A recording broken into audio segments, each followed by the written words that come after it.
Hello everyone and welcome to another YouTube stream. How is everyone doing? Thank you so much, Clyde, for those 20 gifted memberships. That's the biggest membership drop we've had on YouTube, so thank you very much.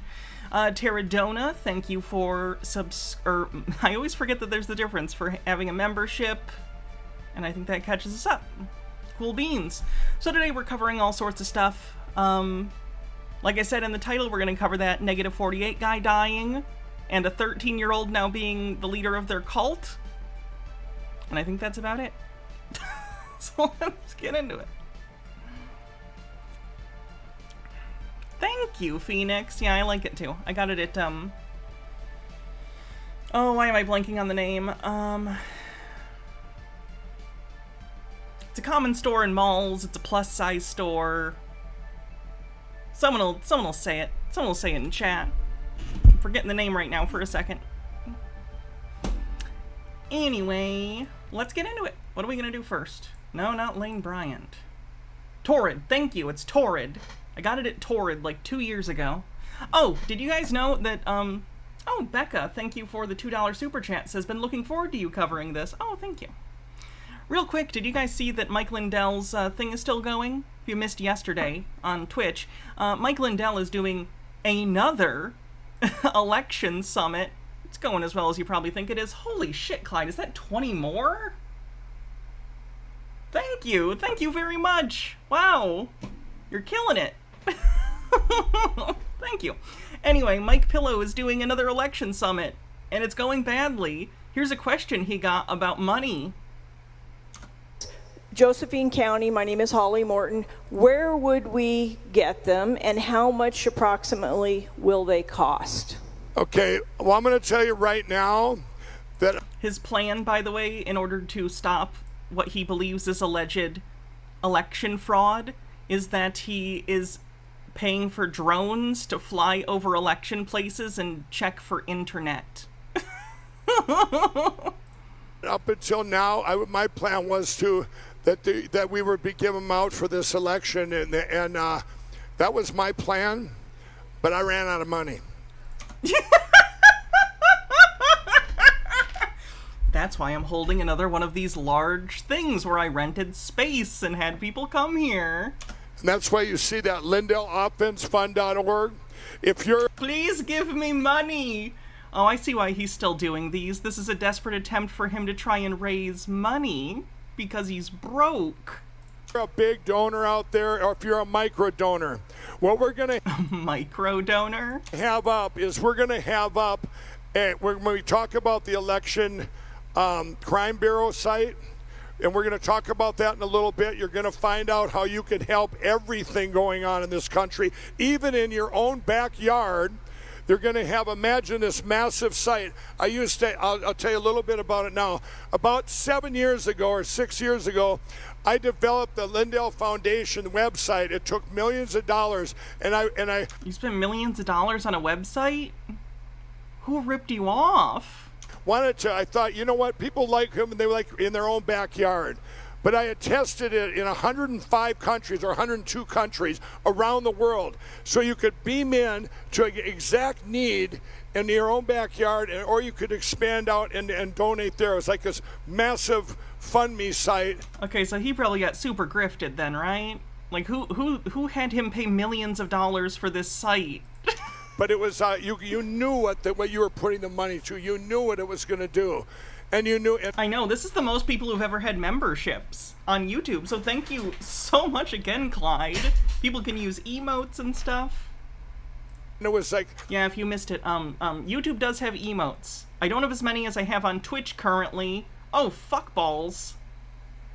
Purple Pondini tips $100 and says Hannah money for a drone. Oh my god. Thank you. That also adds a maid day. That's a maid day. That's a maid day. Would you like the maid day today? Or on Twitch later? This pass-through where every dollar went to this and this. You know, I thought to myself, today's gonna be a relaxing day. We're just gonna hang out on Twitch. Or hang out on YouTube. And this. And that got put on pause. I started actually in Detroit. I spent so much time in Detroit there. We were doing it as a prototype there to try it out, and then these 105 countries. Well, then, I don't know, I think the problems came along, like where I started getting attacked starting in 2017. So that was one piece that got put on pause because I set up another thing that was the Lindell I'll go put on the maid outfit in just a sec. Recovery Network for addicts. And when I set up that, Have you considered maybe expanding it to people who are addicted to conspiracy theories and sucking Trump's dick? me, that's where my passion was, to help addicts. And by the way, you can go to LindellRecoveryNetwork.org. It's free. I used to be a crack addict. I set up, it's free, everybody. If you know someone in addiction or that feels hopeless out there, get them there. And I will tell you this, getting off addiction at that site is just a bonus. Finding Jesus is the real win. Oh, God. Yikes. And so anyway, with this Lindell Foundation website, it stood on a desk for about 5 years now. And when we talk about that, that's where we've had for 3 months been taking that back in and working on this Election Crime Bureau site, which you're going to hear about in a little bit. Baja, could you come up here so I can change into the maid outfit? Okay. There's other tools you got to hear about Thank you. today. And that is one of them. So anyone out there looking for, right now, like I say, I would like it to get enough donations where I can make them all, get them all. We've got enough that we're producing to get these fall's election. We have to get the big ones covered this fall. And we can mass produce them. And yes, we do need funds. But I didn't. Is this whole thing just a grift for him to steal money? I'm not making any allegations. I'm asking a question. Like, he's doing the stupid drone thing or whatever. Like, unironically, are these even, like, a real thing he's working on or getting grifted to build? Or is this, like, blatantly he just needs money really bad? I can't tell. To make this before the world, like, Mike Lindell's just, he's grifting. You know what, people? I got to be the worst grifter that ever lived if they call me a grifter, I'll tell you.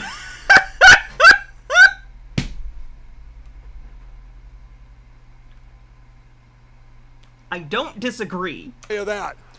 I got $60 million and just borrowed another 3 weeks ago, and it just completely wiped out on money, right? I'm sorry, did you just say you just borrowed $5 million the other day and it's gone already? Oh my God, Mike, what have you done? Alright, this will be paused for a second. I'm gonna go get changed into the maid outfit at the behest of Purple Pondini. I will see you guys in a minute. Here's Baja to keep you entertained.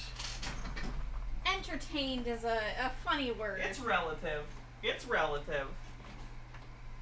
Oh, I forgot to turn it on. You haven't turned it on in like months. It's hard to see when it's not in full screen mode. So sometimes I just don't want to waste the battery unless I'm like doing full We screen. have lots of batteries. Hello all. How are you doing today?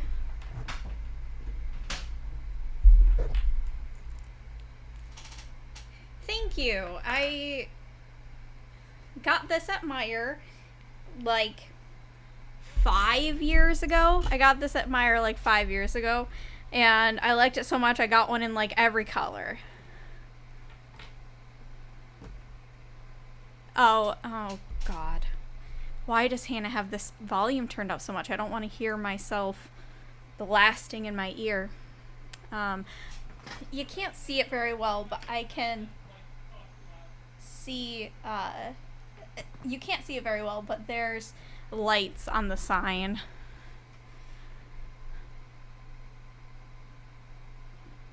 Oh, congratulations, Lady Anne, for the name change.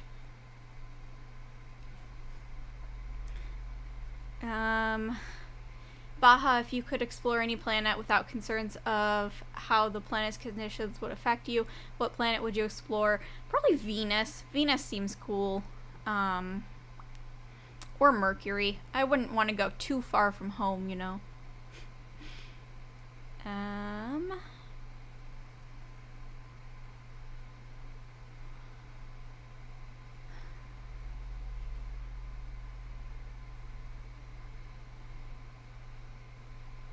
Oh no, Bumble Homestead, I'm so sorry to hear about your kiddo's foot.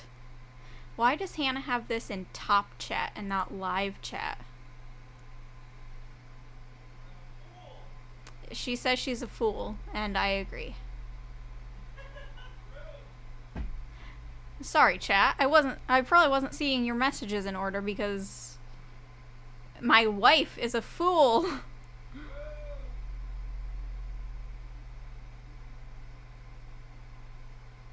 Oh, I know that YouTube auto sets it every time to chop chat, but you'd think that after a decade she would be professional.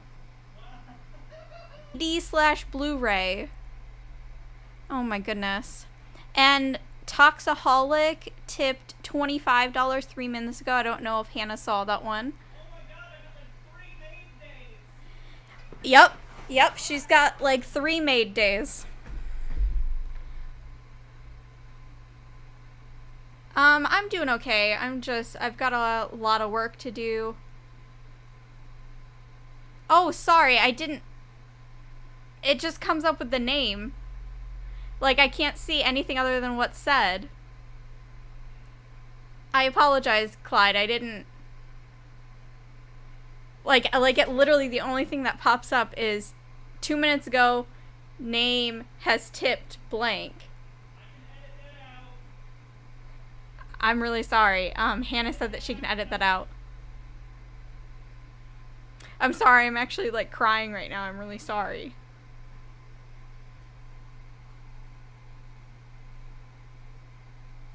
I can edit it. I know. I already heard you and I said it.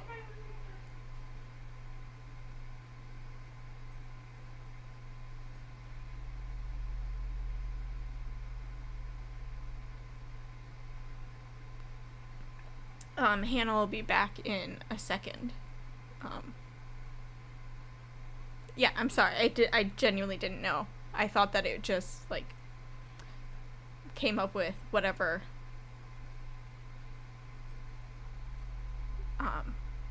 like, you type in.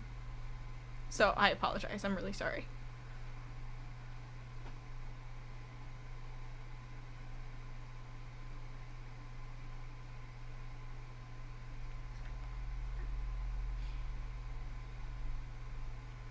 Hello, Stromboli for Wi-Fi.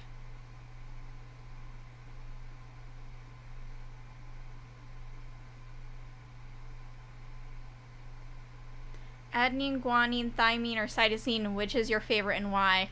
Oh, that's funny. That's a funny question.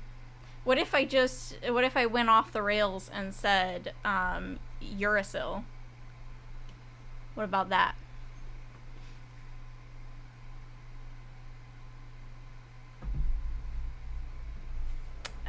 But no, seriously, cytosine. I don't know why. Probably just, like, I don't know. I genuinely don't know why. But if I had to pick one of the main nucleotides in DNA, it would be cytosine.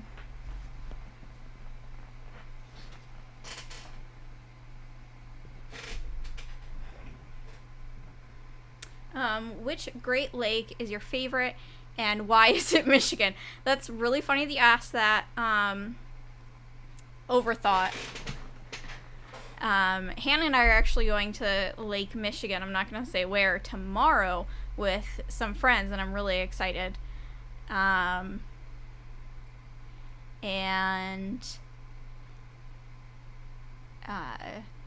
so that should be fun. It's going to be like a whole beach day with friends, and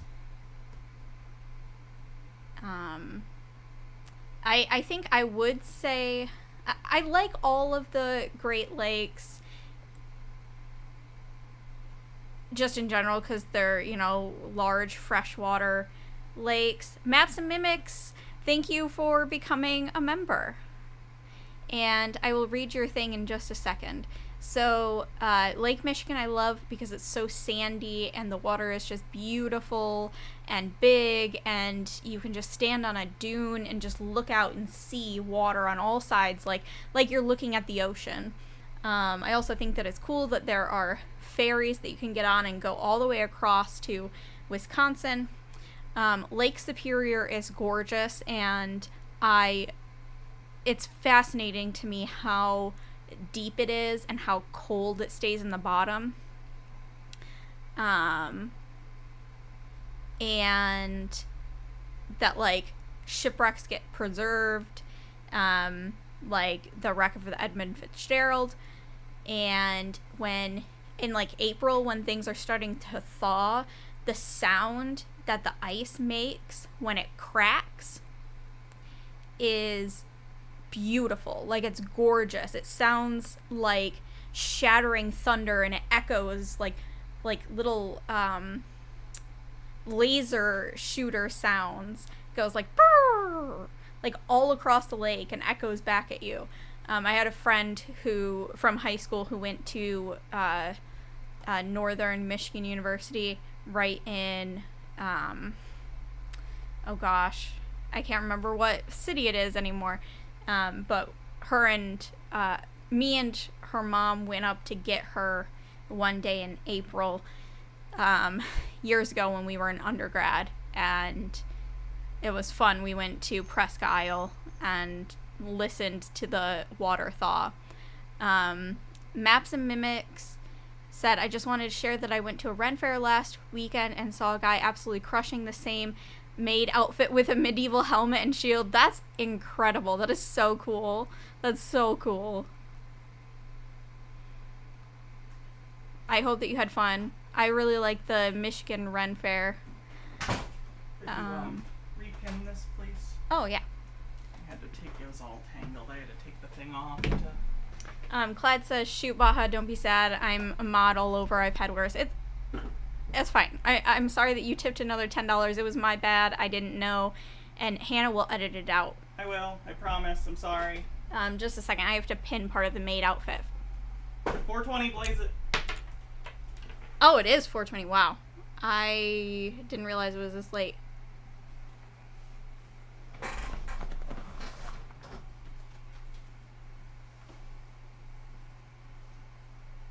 Oh, this is really wrong. Like with the... This is really wrong. Okay. I had to undo it. I don't know. I know you had to undo it, silly. Maid outfits are not my expertise. I minored in maid outfits. Yeah, what was your major? Shit posting. Okay. Step in between there. Here? Yeah. Okay. 1 foot. 2 foot.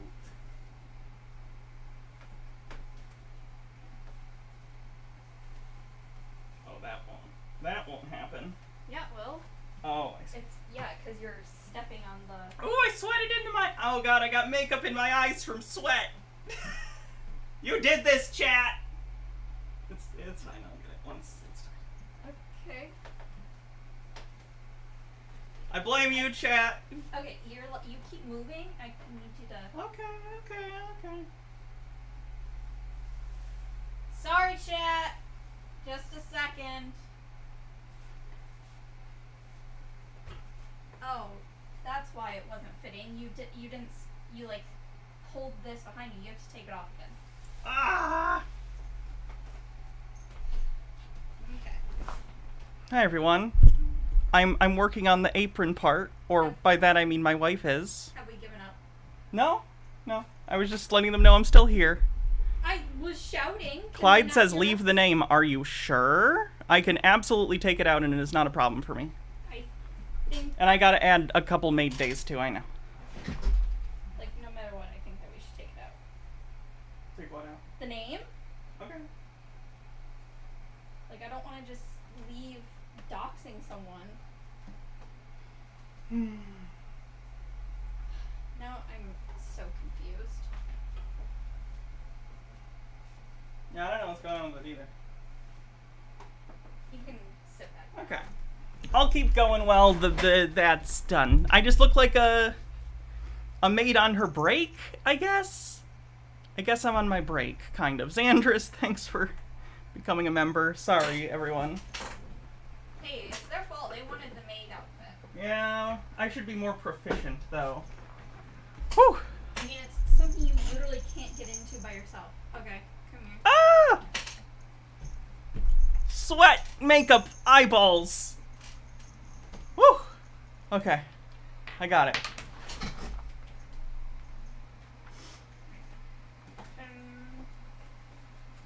Now, step in here.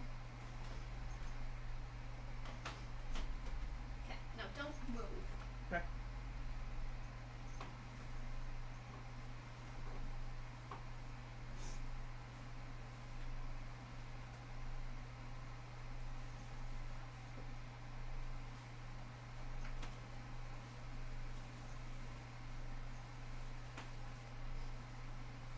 Wait. Sit, don't move. Stick your arm in. Ow.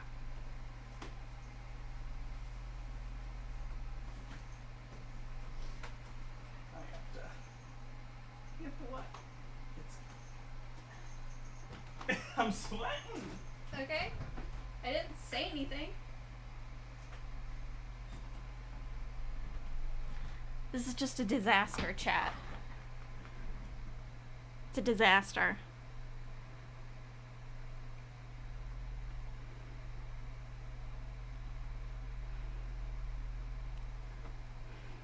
So how are you? Oh, just like so she unpinned a part of the costume that I had pinned because it is so frustrating to put on. And so I pinned it so that we would never have to do this again. And I don't know why she unpinned it, but she unpinned it. All twisted around, I couldn't get into it. Yeah, but you could have just said, hey, untwist this. And I would have fixed it. Are you okay? This won't. You mute that?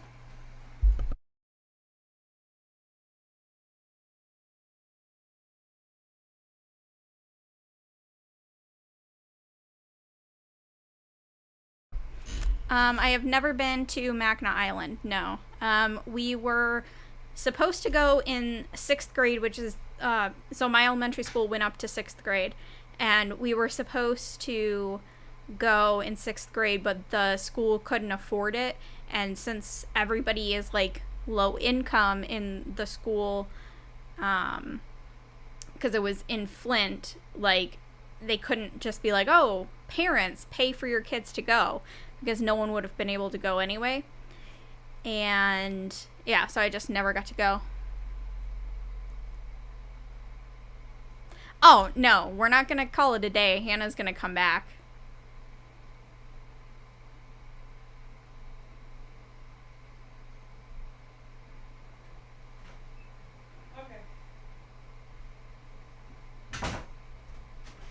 Okay. Yeah, the island is in Lake Huron.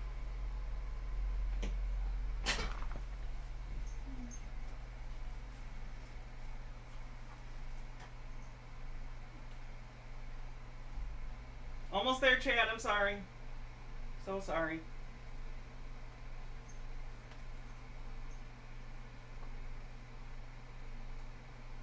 Figure out how to best pin this without hurting you.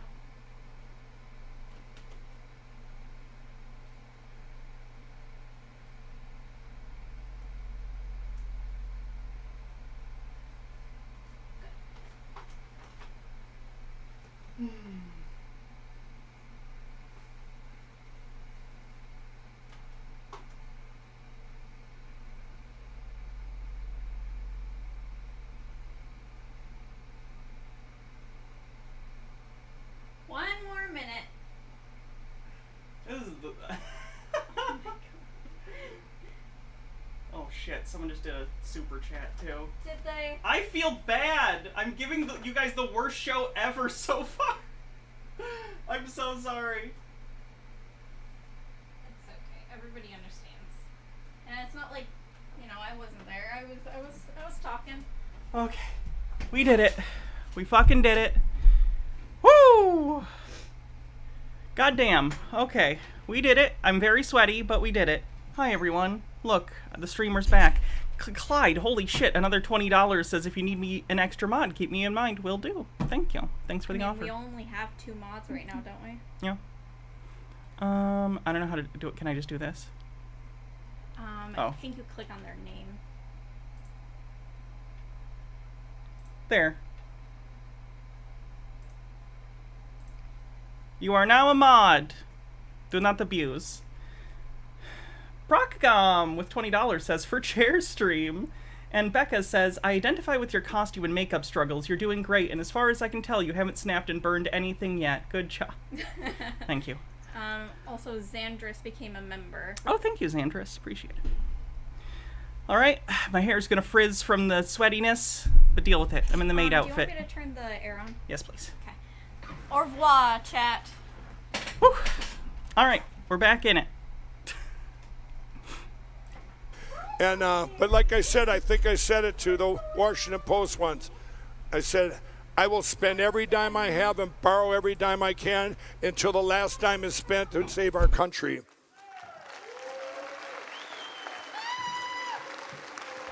Honestly, the people who are grifted by Mike Lindell have to be, like, the bottom of the barrel people to be grifted.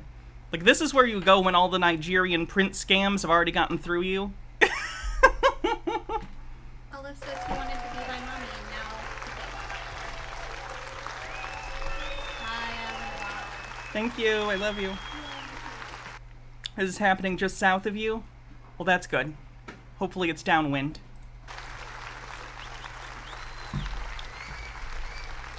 Thank you.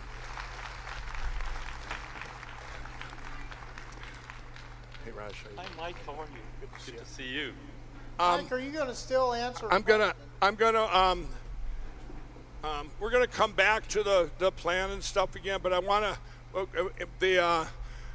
to bring up the important part. One of the big pieces to this is that we have people reporting the things, or the people. And by the way, we know if there were people, there's no way to set off a fake alert either. So if you'd have people out there that had one of these, we would know where they're at and everything too. So they couldn't. The reports are real coming in, but also. I swear our magic vote fake detection device works. Don't worry, we've thought about people faking things. It's always true. And because I did it in where I had at Frank's Speech, I had report crime. I think it was crime.frankspeech.com, and I had everybody, all these reports coming in. You guys, we got thousands. Wow, anonymously submitted things on the internet, the most reliable kind of proof. No One Pickle says, anyone else want to call Adult Protective Services for Lindell? Dude is a threat to himself. Unironically, he's like unhinged. Thousands and thousands in the 2022 election during the 2 weeks, 3 weeks after. And when we got them all, everybody, it took an army of people to go through them all, and then you get to one. Wow, this looks good, and you find out it was a lie. That somebody. Good to know, Empty Graves. Hi, Empty Graves' friend. How are you doing? Is this? I don't know what to do. Just put it in there, or you find out that I am married. This one here was more important. We had teams of people, but they'd all have to come back to me or to a couple other my key people to come back and go, oh man, I got to look.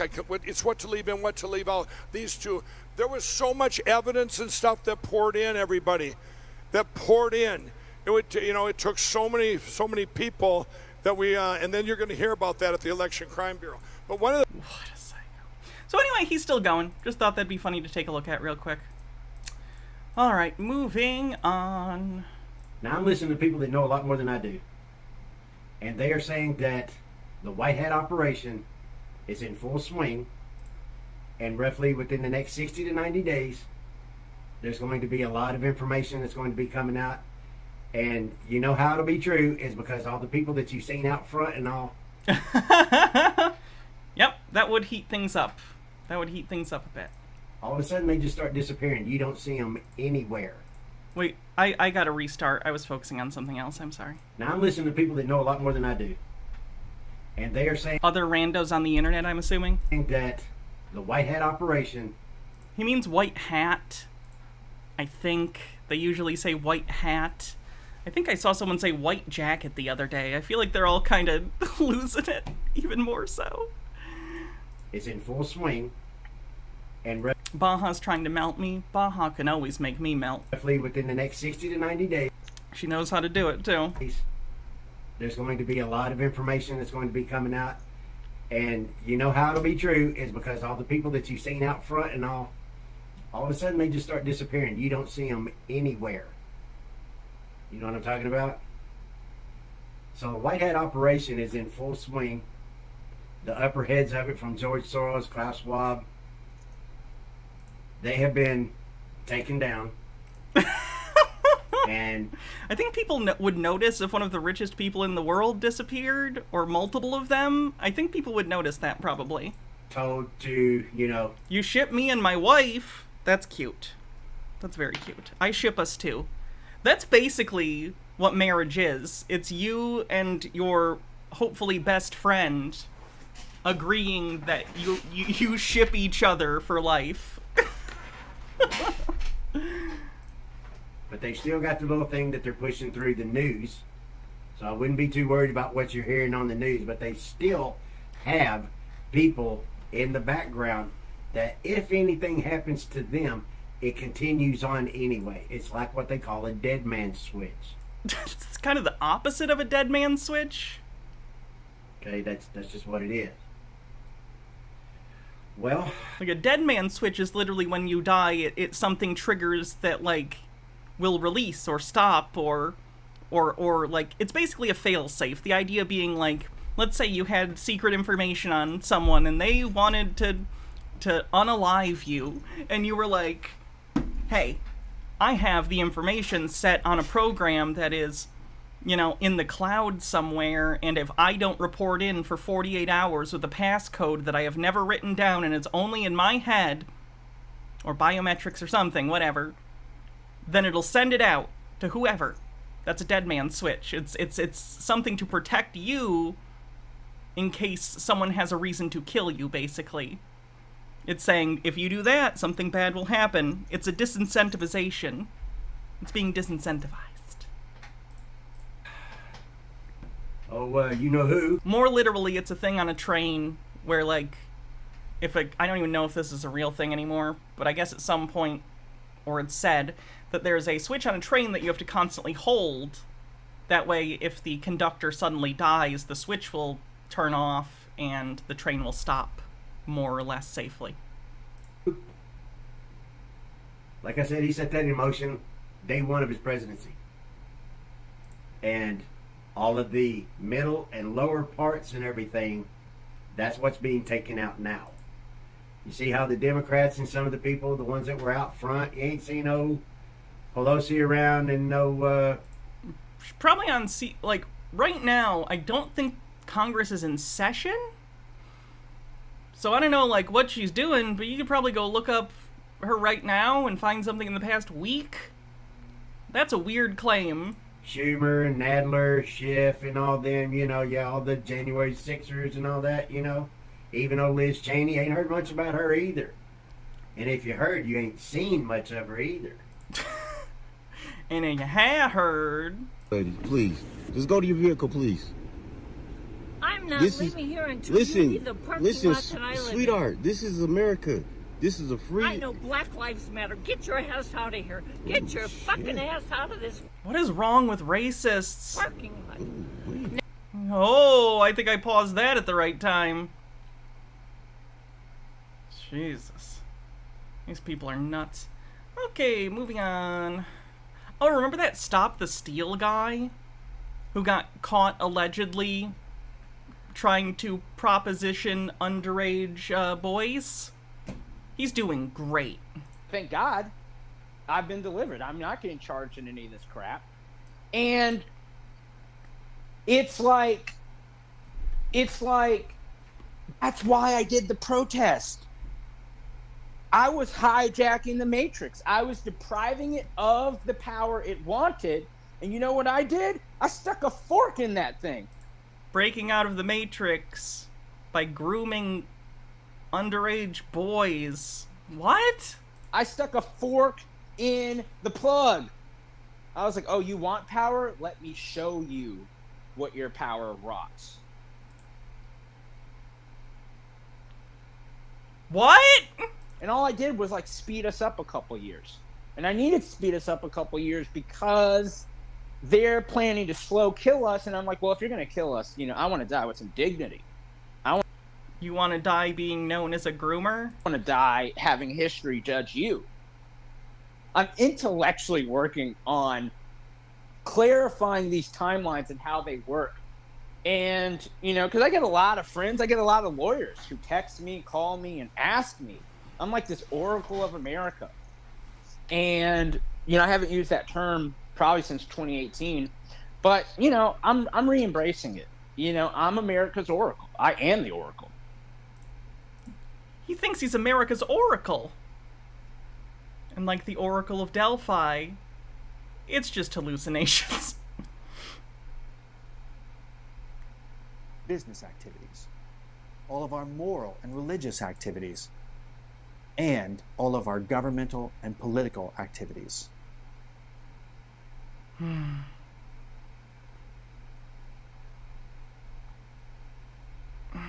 What do I want to get into? What's Chris doing? Good morning, good evening, good afternoon, wherever you may be. CC here, Chris, from New York, Westchester County. It's August. Radio station doesn't even come in anyway. August 16th, 2024.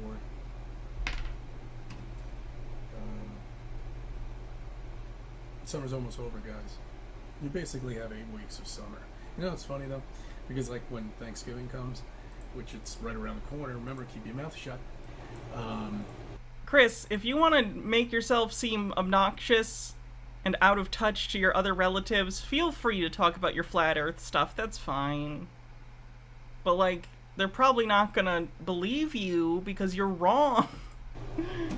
The next thing you know, it's Christmas. You got November, December, and then all of a sudden January comes along. That 3-month stretch is basically the amount of time you have for summer. It sucks.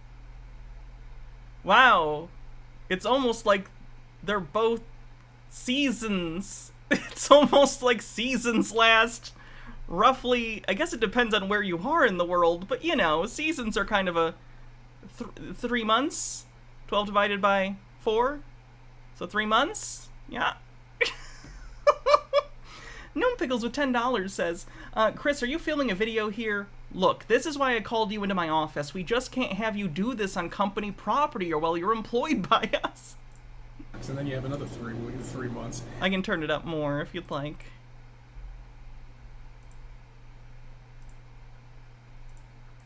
Of miserable winter here in New York, where it's shitty outside, cold. Well, if you've ever come to New York, you know what I'm talking about.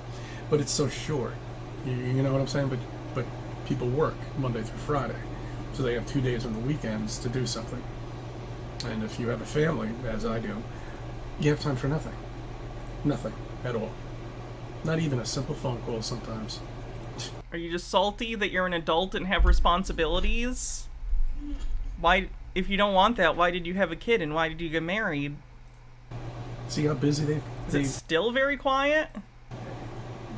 It might just be because the fan is so loud compared to him, because I turned it up quite a bit, and I think you can just hear the fan louder. That's shocking that we all are flat earthers right now. Winter is the best, that's cuddle time? True. Baha and I and our kitties will get many good cuddles this winter and fall. You even found the time for that. I was thinking back at the beginning, when I first got into this years ago, how things were different. A lot different. Less distractions, more time, and easy to find shit on YouTube. Now, you're not going to find a thing. And you might get lucky. You might pick up a video from somebody, from one of us flat earthers, but the only ones you'll find in there right now are the ones who ridicule us. Because they have nothing to do. They've got nothing to hold on to anymore. What? We've got nothing to hold on to because we sometimes make fun of you. Yeah, commentary channels and people that cover and debunk flat earthers are more popular than flat earthers. That's been true for millennia. We've already proven it to them. You haven't. That's the problem, Chris. They don't have any proof of curvature. There are literally people in space right now, Chris. They can see it. And there's live footage. In fact, one of their top scientists, their guy, even says there's no way you can even see curvature until you're out in space. But yet we'll get pictures of nonsense of people in planes claiming they see the curvature, and people taking pictures at the ocean or bridges and all this other nonsense, which has been fucked with these pictures to make it look like there's a curvature when there really isn't. They fuck with the pictures. Nothing. We've given... No, they have nothing. They don't even have a picture of what they think they live on. We literally do, Chris. There are many pictures of the Earth. Yes. Like, it's like he's like, they have no evidence, but then you show him evidence, and he's like, that's not real. Therefore, you still have no evidence. Any evidence that actually exists, and there's a lot of it, he immediately dismisses as fake. Like, of course he won't be falsified. He refuses every piece of evidence de facto. That's his default setting. Spinning wet ball. They don't even have a real picture of it. They can't even prove that the sun is reflecting off of the moon. We've How does he think satellites work? He thinks they're balloons. already proven that the sun and the moon have absolutely no relationship with each other. The moon has its own light source. It objectively doesn't. It doesn't, Chris. We know this. Eclipses happen. What do you think an eclipse is? That's a simple experiment anyway. How many views does Chris get on his videos? This one has 420 views, and it was posted yesterday. What he can do. Explain that. They can't. No. They can't. They can't explain why planes don't dip. Chris, the Earth is huge. The Earth is so big, and you think it's so small. While they're traveling around this spinning wet ball.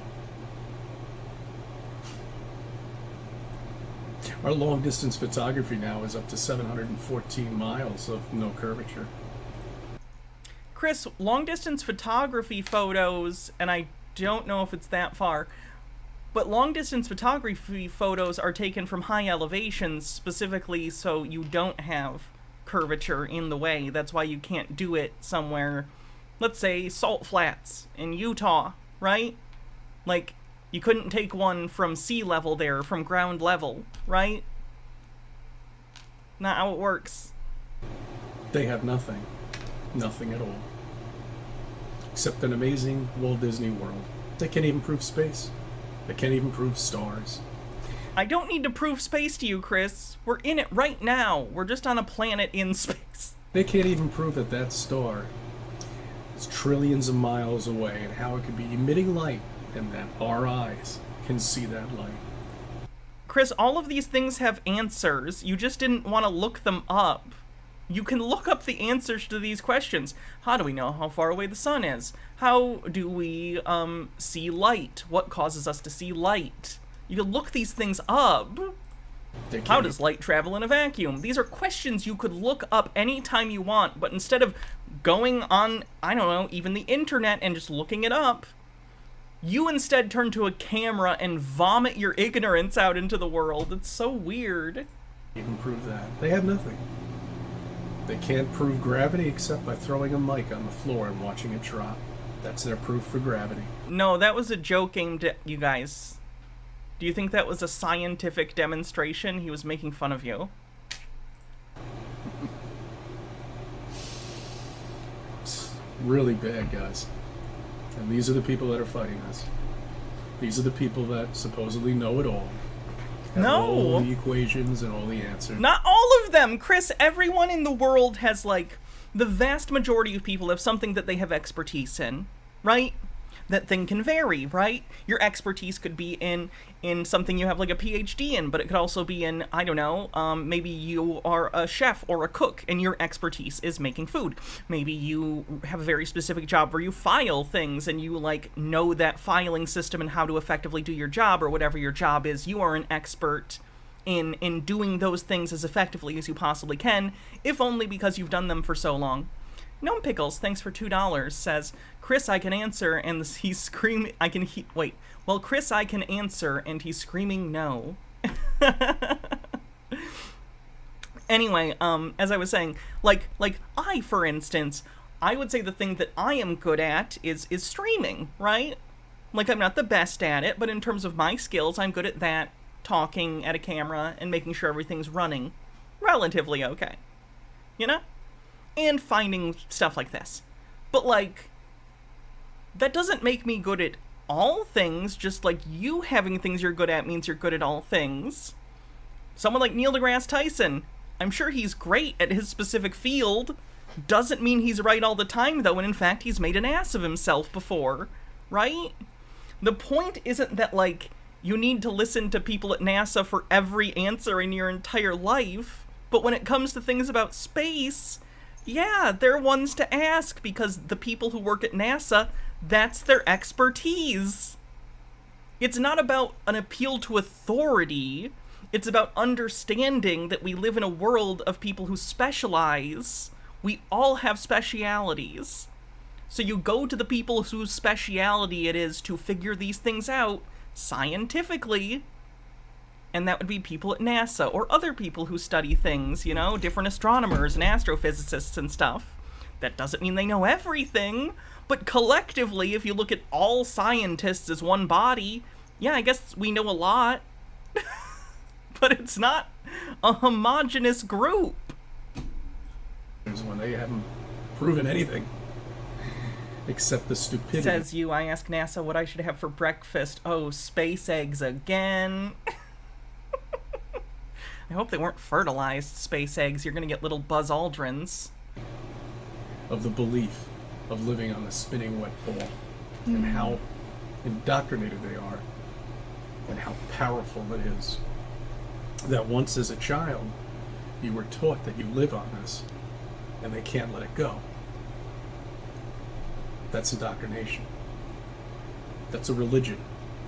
No, it's not.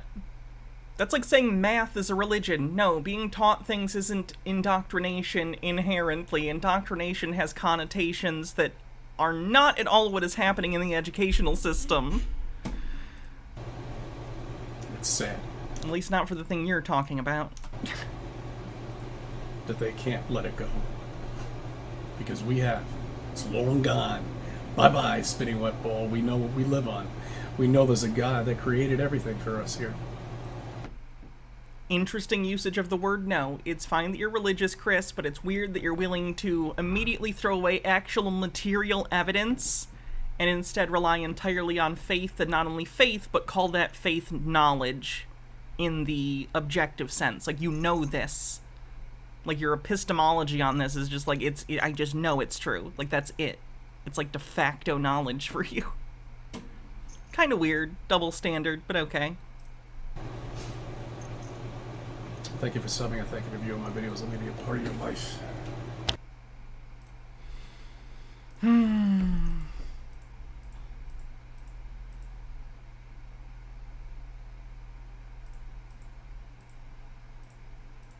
Guys, so you can understand, okay, as a man, when I pet Mr. Bocus, who's our cat, and, you know, hold him and pet him and make funny faces and wiggle his little feet, because I have dominion over him. He is a pet. I love my cat. There is a difference between love and, like, a romantic relationship, which I completely agree with this individual on. However, for me as a guy, I kind of view it as I am the protector of this small animal. There are my girlfriend. You know, that is romantic. And a component of it for me as a man is something for which I have a desire to protect and care for and hold dear to me. Guys. Okay.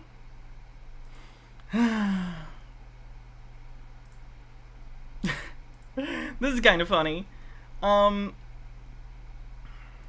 Why do I think he's Onisioning his cat right now? Oh, God. Oh. Yes, he compared his girlfriend to a pet, it seems like. Anyway, I don't really have anything to say about this particular video other than exists. Some of the Bed Bath & Beyond people, Michael in particular, had a guy on his show to do a presentation because obviously after the mother of all short squeezes that they think is going to happen to this OTC bankrupt stock, they think it's going to make them so rich that they're all going to have to buy or get to buy expensive homes. So it's important that they make a video an hour and a half long explaining to all the Bed Bath & Beyond holders how to buy a house.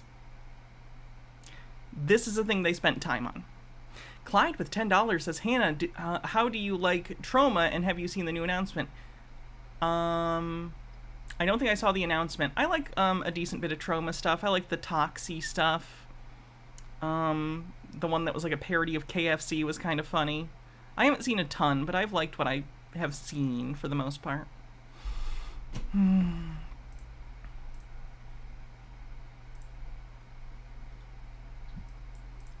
It was 35 cents a week ago. Oh yeah, it's down to, yep, Gnome Pickle says it's 18 cents a share. I guess I don't know if it had any price movement today, but when I checked this morning, it was at like 18 cents. Which doesn't matter. Again, the stock is going to be canceled like next month. But it's funny that even in OTC it's going down now. It's kind of glorious in the saddest way. You know, in a way, I feel sometimes like Rod Serling in The Twilight Zone. I helplessly narrate the doomed, ironic fates of fools, yet I have no direct power to do anything about it. I can only talk to an audience and explain, what have we learned here? You know? Not quite as good at Rod Serling at narration, though. Maybe someday. Very cool.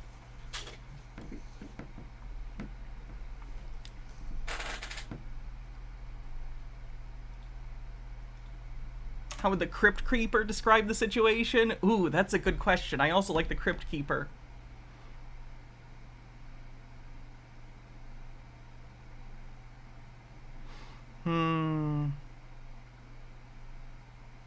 I can't think of a good pun. I wouldn't be good as a Crypt Keeper. I can't think of a stock pun. Oh my god, they're just quiet. How many new houses can be supported? I know back in 2005, 2006, there was like a lot of people in my area just building houses. Like there was huge housing developments going up, and I remember... Amber says, I'm my polycule's pet. I don't think Tim means that. Probably not. My boss at the time, her boyfriend saying, oh... The one thing that, like, Twitch and YouTube, they're both alright for different reasons. I do tend to like Twitch better, which is why I primarily use it, but both are alright. You know, I'm comfortable doing Thursdays here now. But the one thing is, it always feels like the chat is so much more delayed than it is on Twitch. Very interesting. Oh yeah, we just, you know, we're going to buy another house for investment. And I'm like, and no one's going to live there, and you're just going to flip it in 6 months or something. I'm like, that doesn't really seem sustainable. And it wasn't, you know, 2008 came. But I think now there's still even more of an influx of people coming in. But like... It's just sad at this point. Like, it's been sad for a while, but like there's... To be clear, a bunch of people have left. There are fewer people in Bed Bath & Beyond than there have ever been, so that's good. However, the ones that are left, as I've talked about before with this distillation effect, basically, as more and more people figure out they've been fooled, or at least go away for whatever reason, the ones that remain tend to be the most devoted and the least in touch with reality. This is true for any conspiracy theory or cult. So things are interesting in the Bed Bath & Beyond community. We can actually watch a little bit. Oh. This is a PP show from last night. We'll skip around, but just to see how they're doing. Let me be clear. If you have missed any of my Bed Bath & Beyond coverage, or haven't seen it, Bed Bath & Beyond has gone bankrupt. It's been bankrupt for months. They are in liquidation. They have sold their IP, meaning their name and all their trademarks, okay? They have sold their customer data. They have gotten rid of all their leases. All the stores are closed. They are liquidating all of their merchandise. They now have a liquidation plan that is about to be voted on September 1st, and is probably going to go through, that will basically completely dissolve the company, except for one person who will be the manager for the further liquidation. They're called like the liquidation manager or something. And that's it. The stocks are being extinguished. Literally, the stocks that these people are obsessed with, within like a month, 2 tops, if they for whatever reason delay it actually getting canceled, it will be worth nothing. It will not be tradable legally. They are in denial about this. They think that this is all a secret thing is going on, a conspiracy, and that they're all going to become rich. What happened to the employees? They were fired. They were let go. Yeah. They all went out of business, so. I should say some of the higher up people, I think might be getting poached by Dream on Me, which is the company that bought the Bye Bye Baby IP for $15.5 million, and they're going to seemingly be running 11 Bye Bye Baby stores. To be clear, that has no affiliation with the BBBY stock ticker. Again, this is a separate company. They bought the name, and they're going to be running their own stores under that name.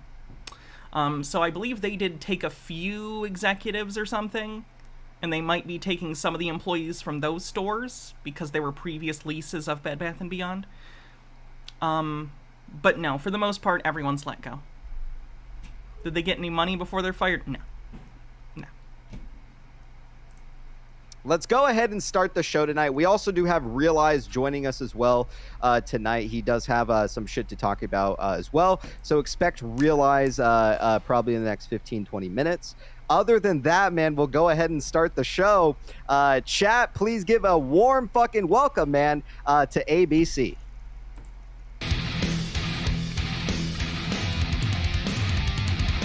Chat, welcome. Hey! I think I maybe figured out, by the way, why I was banned from the show.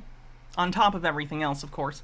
But PP, I'm pretty sure in that interview I briefly mentioned that there was evidence that PP had previously been involved in, like, Safe Moon and some other stuff. And he has tried to scrub all of that from the internet, from what I can tell. So I may have not even necessarily been banned just because they all hated me. It also might have been because he knew I knew about the fact that he previously had pumped shit coins and stuff. Safe Moon was a crypto Ponzi scheme, basically. ABC!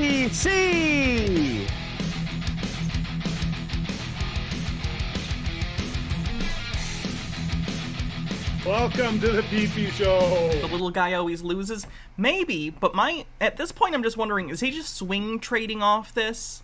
Is he know this is all bullshit and he doesn't care about the actual value of the company? He's just hyping people up on his shows so they'll buy the stock and raise the price and pump it so he can sell the dips?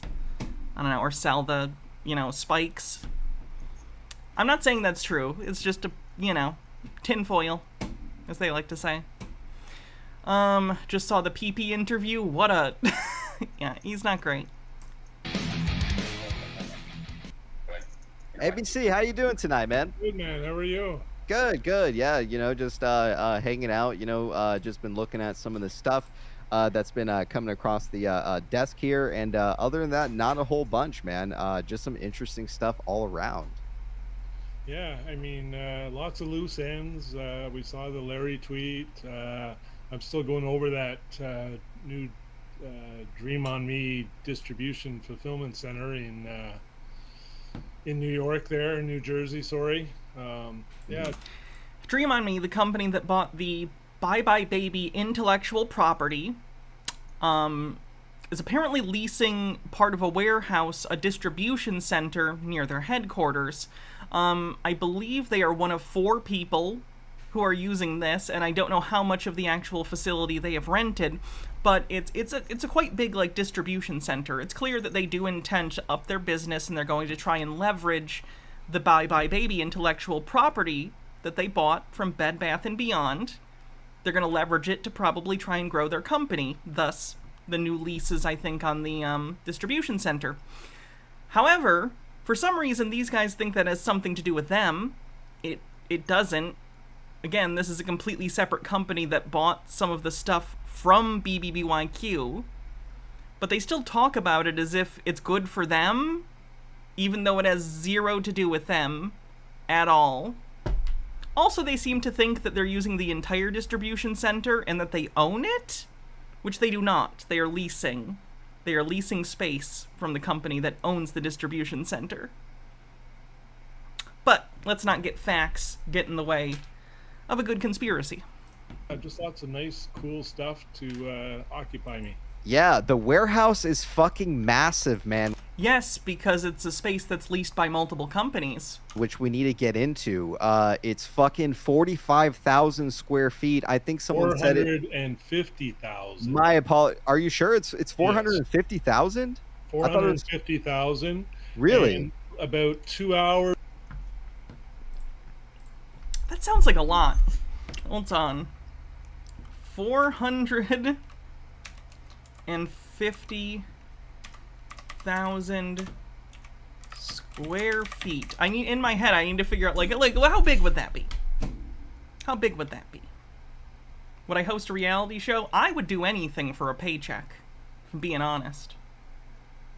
Is that a typical distribution center? I know nothing. Oh yeah, looks like it.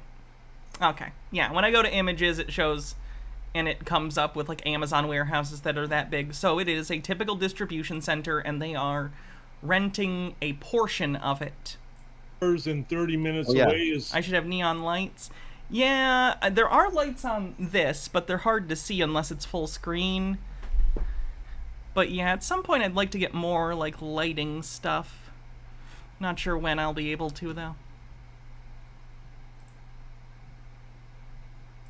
GME's brand new. A typical distribution center would be like 100 to 250K. Well, that makes sense then why they're doing a quarter. And if it's 450, the company has split it into multiple sections for different companies. That would make sense. Distribution, which was built in the same year. Right. That one is 700,000 square feet. Yeah, so to me, that's a giant fucking warehouse considering how small and private of a company that Dream On Me is. Another thing is someone pointed out in the comments of that post is that it could be possible that they could be sharing it. I don't know if that's true or not. Again, we could be speculating that they are utilizing or plan to utilize the entire warehouse, could be shared. I mean, we need some more answers at this point, but... Answers you could easily have found, but you're choosing not to directly look at that, I guess, because that would be devastating to your thesis. Nonetheless... I'm being very generous calling it a thesis at this point. Man, it's a huge fucking warehouse. What was it, like half a mile, a quarter mile? It's 13 acres, isn't it? Yeah, it's certainly not a cheap property as well. That's true. It doesn't matter anyway. This has nothing to do with them. This is the thing. This is the thing, guys. You will not understand this because I sit here almost every day. I know you don't know this because I don't do it every day on stream, but every day I watch one of these fucking streams because they do them so often. And it drives me crazy because sometimes you'll get so pulled into, like, even though I don't believe any of it, obviously I'm doing this show, you start to focus in on certain like specific details before you start realizing, wait, this is already nested within 6 other stupid things that aren't true. Like, why am I even addressing and wasting time talking about this when your premises 6 steps ago were wrong? You know what I mean? Like, it's you wouldn't believe how, like, it happens. It's like that, and all of a sudden I'm talking about this fucking Dream On Me warehouse like it matters. It has nothing to do with their stock. It's maddening. Every once in a while you just have to check yourself, like, oh wait, no, that's wrong. What they're talking about is irrelevant. I looked up on LootNet when it was basically available for sale. It's not showing on standard Google Maps. You have to go to Google Maps Pro in order to really see the building. But have a good night, Klein. There was a pet the horses for me, if that's a thing you do for horses. I don't know what you do with horses. A friendly Redditor that actually took the drive today and took pictures of it, which is really nice to see. What a beautiful building. And the funny thing is, it's just on the outskirts of New York State, and there's literally still about 7 or 8 Bye Bye Baby stores that are within reach. What is their connection with this big warehouse? The company that bought Bye Bye Baby's intellectual property, Bye Bye Baby, was a subsidiary of Bed Bath & Beyond. Bed Bath & Beyond sold that IP, as well as the Bed Bath & Beyond IP, and now these people don't understand that that has nothing to do with them anymore. Overstock.com bought Bed Bath & Beyond. Overstock is Bed Bath & Beyond now. The original Bed Bath & Beyond can't even call itself Bed Bath & Beyond. Because it's not. It doesn't exist. They have no, like, retail employees, no stores. They're done.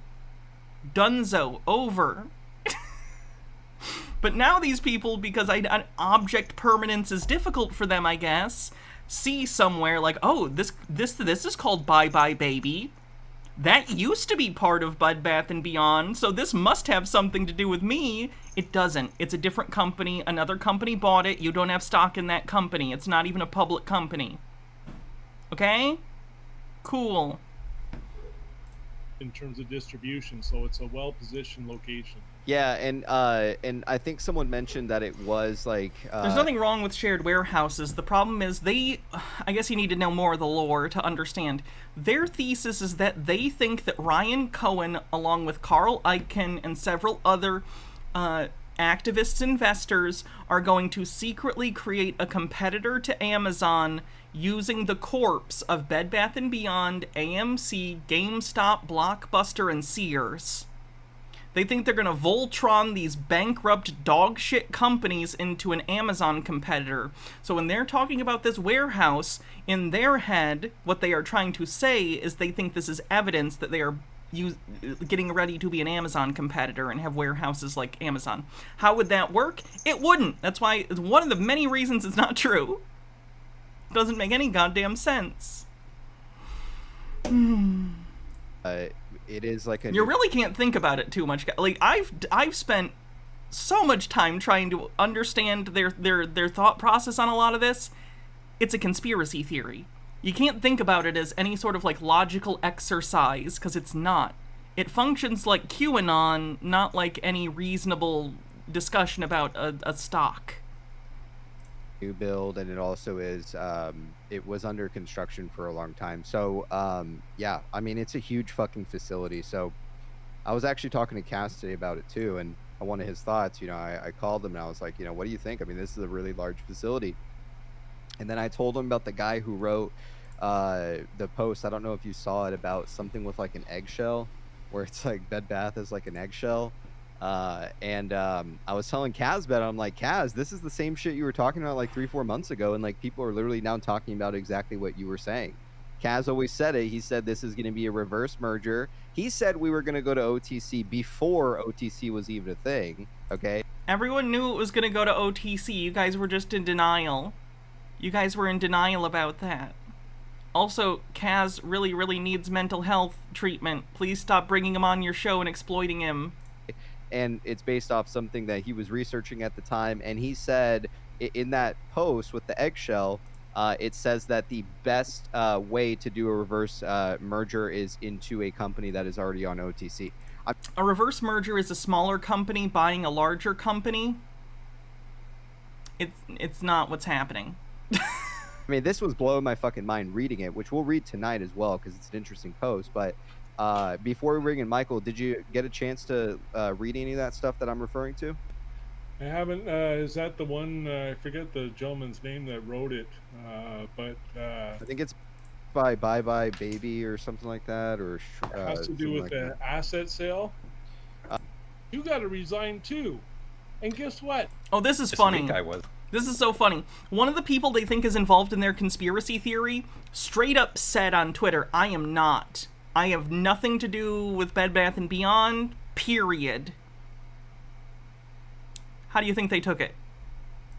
Wasn't involved in Bed Bath. I don't know if that was... I mean, he might be, you know, they can't For the sake of clarity, following Volition's investment in Grove Collaborative this week, I'm involved with only 2 public companies, GME and Grove. As a board member of both companies, I have no involvement with any public companies, including Bed Bath & Beyond or Bed Bath & Beyond Q, which are the same thing. The Q is just added after bankruptcy. Max Power, thank you for becoming a member. It's clear as could possibly be. I am not involved in your shitty stock. He probably doesn't want to be caught for being he doesn't want to be an insider. Yeah. And so it could be that. It could be that he's just not involved. That's the one. Right. Personally, or That's the thing. No one's involved. No one is involved because the thing you think is happening isn't happening. I just did the thing. I was like, he's not involved, but even that concedes that someone is involved with something. There isn't a something for him to be involved in. It's so stupid. Whatever. Or it's just the timeline. He's like, I wasn't involved this week. That's not how sentences work! What? I wasn't involved this week, but I'm gonna say I have no involvement? He said he has no involvement, not this week! What are you doing? Yeah, and Danny Boy here in the chat says, so Larry is saying there's a chance. Right on, man. That's why I love this goddamn community, man. People want to push it down, you got to get back up. And I get it, he's saying he's not involved, it's totally different if you're like, yeah, he's lying and this and that. I mean, I think that he's saying things very clearly. I am not involved in Bed Bath & Beyond or Bed Bath Q. But he never says anything about Teddy. I mean, Teddy doesn't exist. It's an imaginary ticker you made up. Oh my god. It's literally a children's book series. Okay, again, I always have to clue in people who maybe haven't seen my previous coverage of this nonsense. Ryan Cohen, one of the people on the board of GameStop. This is a guy who was one of the reasons that there was that weird GameStop short squeeze in 2021. They're obsessed with this guy. That guy bought into Bed Bath & Beyond a little over a year ago, maybe 2 years ago, year and a half.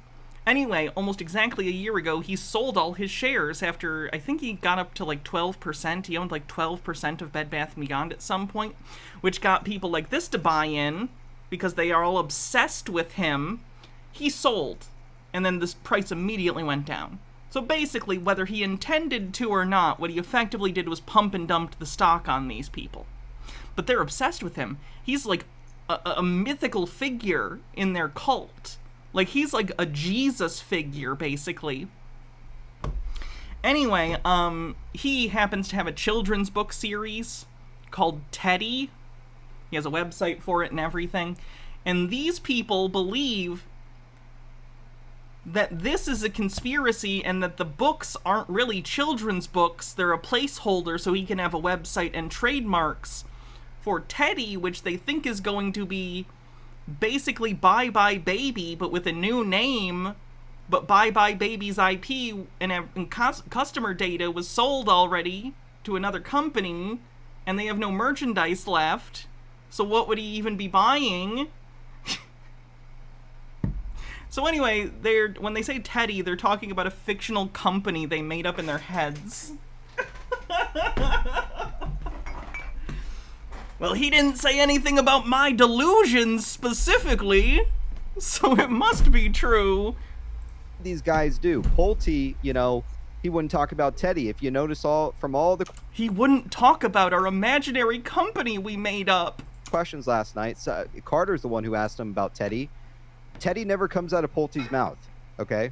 He never mentions Teddy. He starts talking about RC. So same thing with Larry. Larry's never talked about Teddy. So to me, it could be... All of these people have never talked about the thing we made up. That must be evidence that it's true.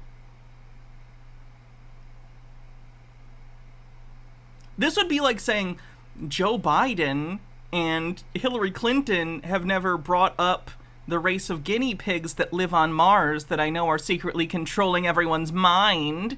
So that means it must be true. Their silence is highly suspicious. Possible, right? There could be the possibility that Larry could be doing something with Teddy, considering it's a private company.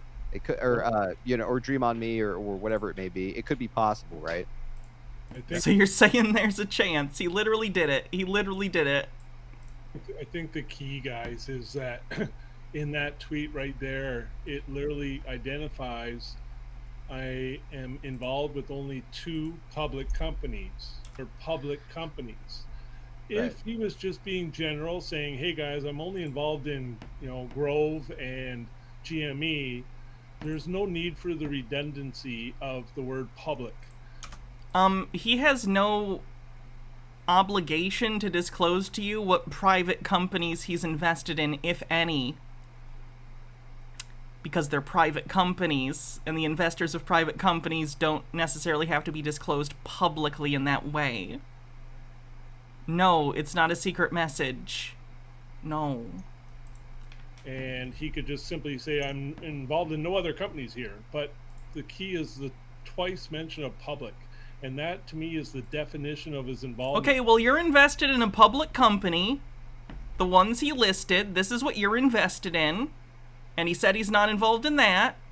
So going on about, like, maybe he's invested in private companies. I don't know, maybe. Not your business, not my business. But he's not invested in the thing you're invested in. So everything else is irrelevant to you. You are really trying to fill time. And he's literally saying, I'm not involved in Bed Bath & Beyond or the BBYQ. Right. But is he involved in private companies, whether it be Dream on Me, whether it be any other, private entities such as Teddy? Yeah. We know that. He almost said Overstock, but Overstock is a public company. Like, he's not even thinking these things through. He's just rambling and has to correct himself when he's like, oh, wait, that doesn't make sense.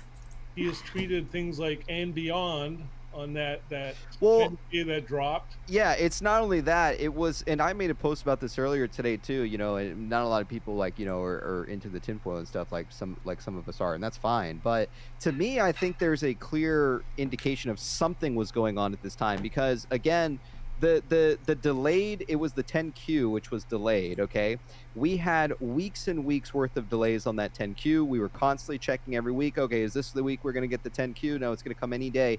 And then it magically happens on this certain day, right, on the day that Larry Chang decides to come back to Twitter 5 fucking minutes later. You tell me how there's no fucking possible, then it's one giant fucking coincidence, I guess, right? See why I keep comparing this to QAnon? He takes a 4-month hiatus and he comes back on the day nonetheless within the fucking same 20 minutes. I don't know. To me, it's odd. He initially made a post on LinkedIn or something from the SEC was. Hey, I haven't seen this type of shit anywhere. Oh my god, this is great. This is so fucking good. The shopping cart thing is so funny. I'm talking about Larry Chang. Larry. So, yeah. All right, so before we move on from Larry, I have one final Larry thing that I got before we started the show. Again, tinfoil, yes, I get it. No, the whole show won't be Larry Chang only. I just wanted to show this off, and obviously I wanted to touch on it, some of the stuff. All right, so let me see if I can get this picture bigger. So Mazen sent me this. Okay, right here. This is the stupidest evidence. They are so desperate. Chat, what in this do you think is going to be the evidence that they think he's involved in this, even though he directly said he was not? What's the evidence that he's involved, chat? Because I guarantee whatever you think it is, it's so much stupider. It's so stupid.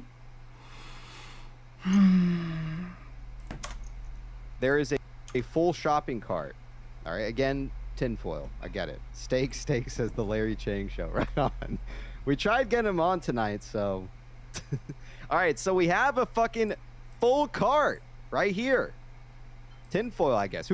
And also fucking Nopie is like, who the fuck has a goddamn shopping cart thing on their fucking desk? I don't know any. I'm sure it's basically impossible for you to see, but right next to his left shoulder on the desk, there is a small, like, mini shopping cart thing. Don't know why he has it. Miniatures are a thing. My grandpa actually had something similar to this back in the day because he worked as a distributor or whatever. He basically went around to supermarkets, and his job was to sell brands to supermarkets. Like, oh, here are the things we have now. We have this cereal and this and this and this, and here's why you should get it, and here's the displays, and here's, you know, our data on how popular it is. You know, whatever that is. So he had something similar, you know, because he's involved in those companies, so it's a cute little, like, oh, look, mini things, you know? And these days, miniatures are really popular anyway. We have a miniature shopping cart downstairs, literally, and a bunch of little things that can go in it. Like, miniatures are popular, and I don't know if he has anything... I don't know what his business is, to be clear. I know he's involved with GameStop, but I don't know anything else. Maybe he's involved in a supermarket, or maybe he just likes little mini carts. Doesn't matter, because again, we're wasting time when literally he said on Twitter, I am not involved in Bed Bath & Beyond. Anybody who would fuck with this type of shit. So yes, it's bizarre. Whoever tries to gaslight you, say, no, it's totally fucking normal. Yep, people have things on their desk. What do I have on my desk? Oh, look, I got a mug with glasses in it. I have a gavel. I have an orb to ponder.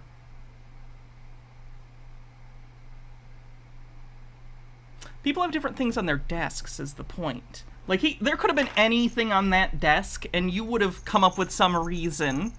You would have come up with some reason that anything on his desk was significant. Because you have to, because you have nothing.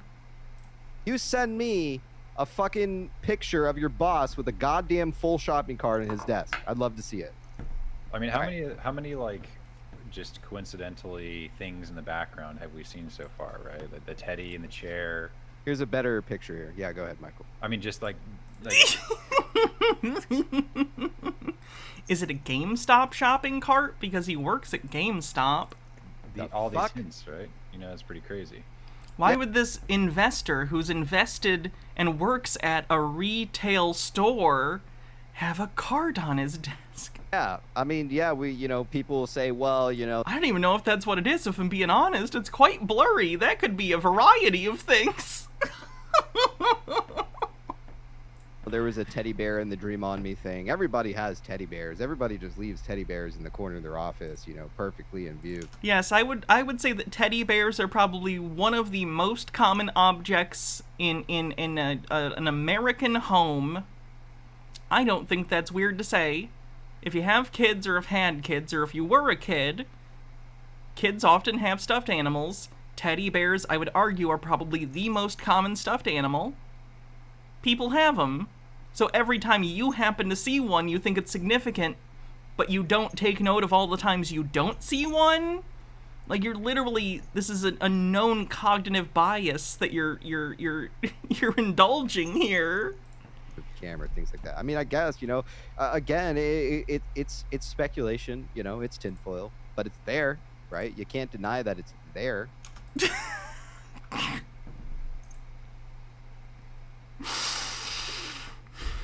Remember a month ago or so when I was on their show and they told me to come back in 2 weeks so that they could gloat about how rich they were? Good times. So, I don't know. I mean, what is Larry Chang doing that even would involve shopping carts? Right? I have no idea. The only thing that goes back to a shopping cart being full is Ryan Cohen interacting with that tweet. But again, he says he's not involved. Well, maybe he is with Teddy, or maybe he is with Dream On Me. So we'll move on from the Larry Chang stuff tonight. But nonetheless, it's fucking odd, man. That's all I'm going to say. It's all right. So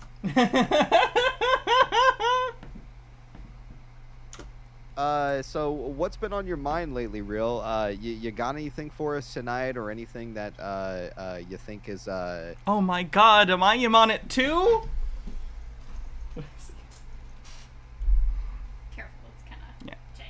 Oh my god, I must also be invested in the fake company.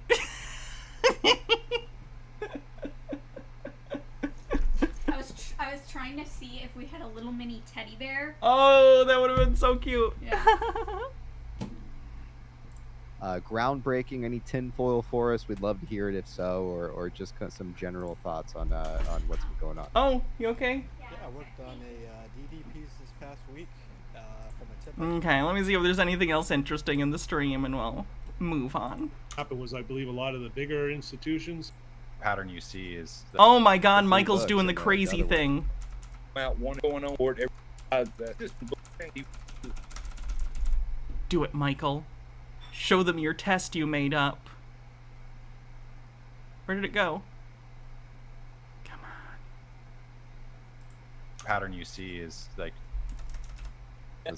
This This just made me think of it real quick. This is kind of random, but as far as like how far. Michael went to medical school in out of the country because he didn't get accepted to any United States medical schools, and then he failed some of his like comps or something. I don't know, or failed something. I don't want to call it that. I don't know what it was called. There were some like things that he failed. So then he wasn't able to get into residency. Like, he's years after he graduated from medical school, and he's never been placed in a residency, which he probably never will be, based on how that works. So in his, I assume, desperation to feel like he's accomplished something, he made up this thing.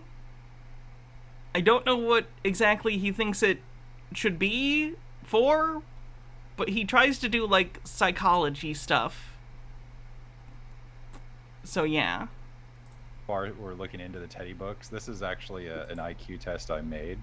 Oh, it's an I remember now. He thinks he made up an IQ test. Which, bear in mind, even if you were a medical doctor, wouldn't like, that seems like something a psychiatrist would come up with, right? Like, that doesn't seem like something a medical doctor would do. Anyway.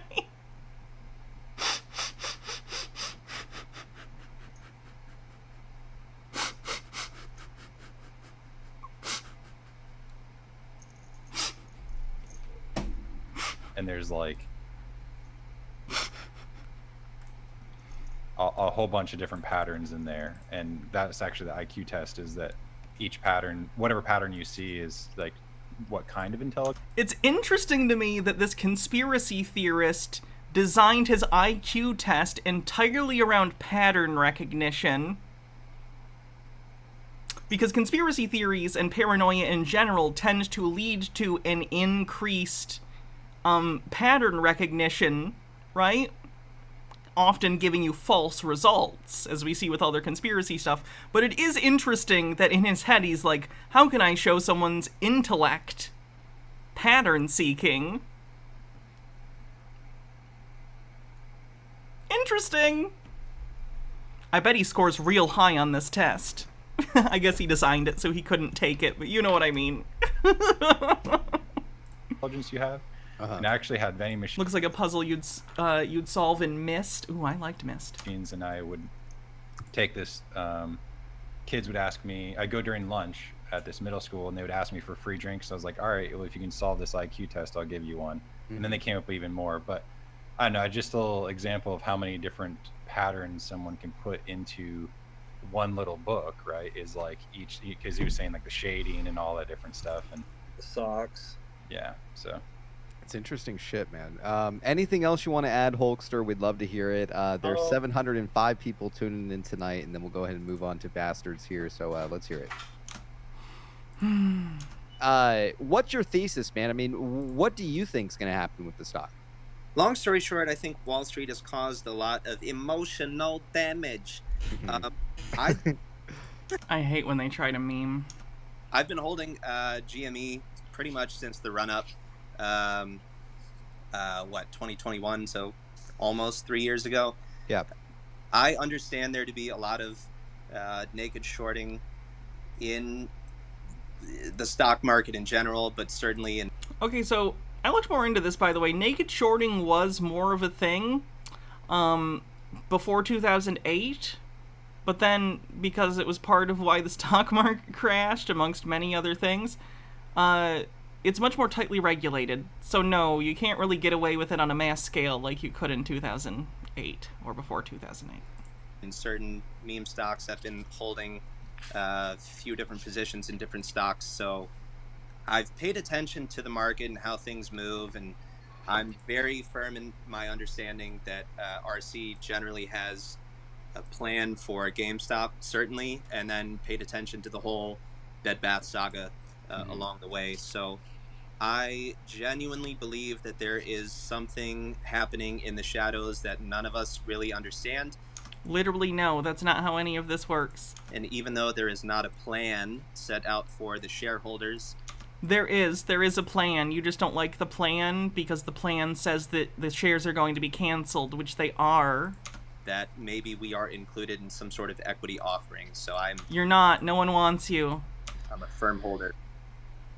You're a firm loser. I'm sorry, I'm kidding me. Yeah, I mean, I feel the same way. You know, there's too many things that have been way too fucking bizarre with what's going on. I mean, there's not 1, 2, 3 coincidences. There's hundreds at this point. I saw the Michael Berry thing. For the last 9 months. And I refuse to believe that these don't correlate in some way, right? Ryan Cohen's tweets, the stock price rising. I saw it rise in August, saw it rise in January, saw it rise in February. I've seen all the tinfoil in between every fucking day. I've seen it all, man. And to me, there's too many... Thank you, Dark Beast. Yeah, I was bitching about there not being a Blu-ray of the Predator movie Prey, and it's getting released now. I know this isn't how anything works, but I choose to believe that Disney directly listened to me, because I called them fucks. Fucking coincidences. Again, they pay the ABL off 5 years in advance. Now they just need to do the Hellraiser reboot, and my life will be complete. While in Chapter 11, like, you know, people want to say all this shit. They want to say nothing's happening in the stock. No one's coming in the stock to save you. This... Correct. No one is coming to save you. There's nothing left of the company even to save. It's all been parted out. It's done. It's been over. It was over a month ago when I went on the show. What are you doing? Do I have a copy of The Predator, and can we shoot it with a shotgun? I do have a copy of The Predator. But if anyone takes any action and harm against any of my movies, I am not responsible for what happens. Okay? It would be bad. And that. But the fact is that things have been moving along. And a lot of people are betting that we're incorrect, and that's fine. Let them. You know, if they're not invested in it, it doesn't affect my position. Whether they buy it or whether they sell it, none of it affects my own position, man. If people DRS, it doesn't affect me. So, you know, let people do whatever the fuck they want. You know? I want to say you can't do whatever the fuck you want. I guess he's doing it for he's doing the whole he's trying to make sure he's not giving advice thing. But oh my god. Later time that I don't play in the DRS. You know, it's just mainly for me. It's like after quite a long wait. Okay. Like. Oh, this is when one of them. I don't know who this was. Some of them went to the fucking distribution center of Dream on Me that they were talking about at the beginning, which again has nothing to do with Bed Bath & Beyond.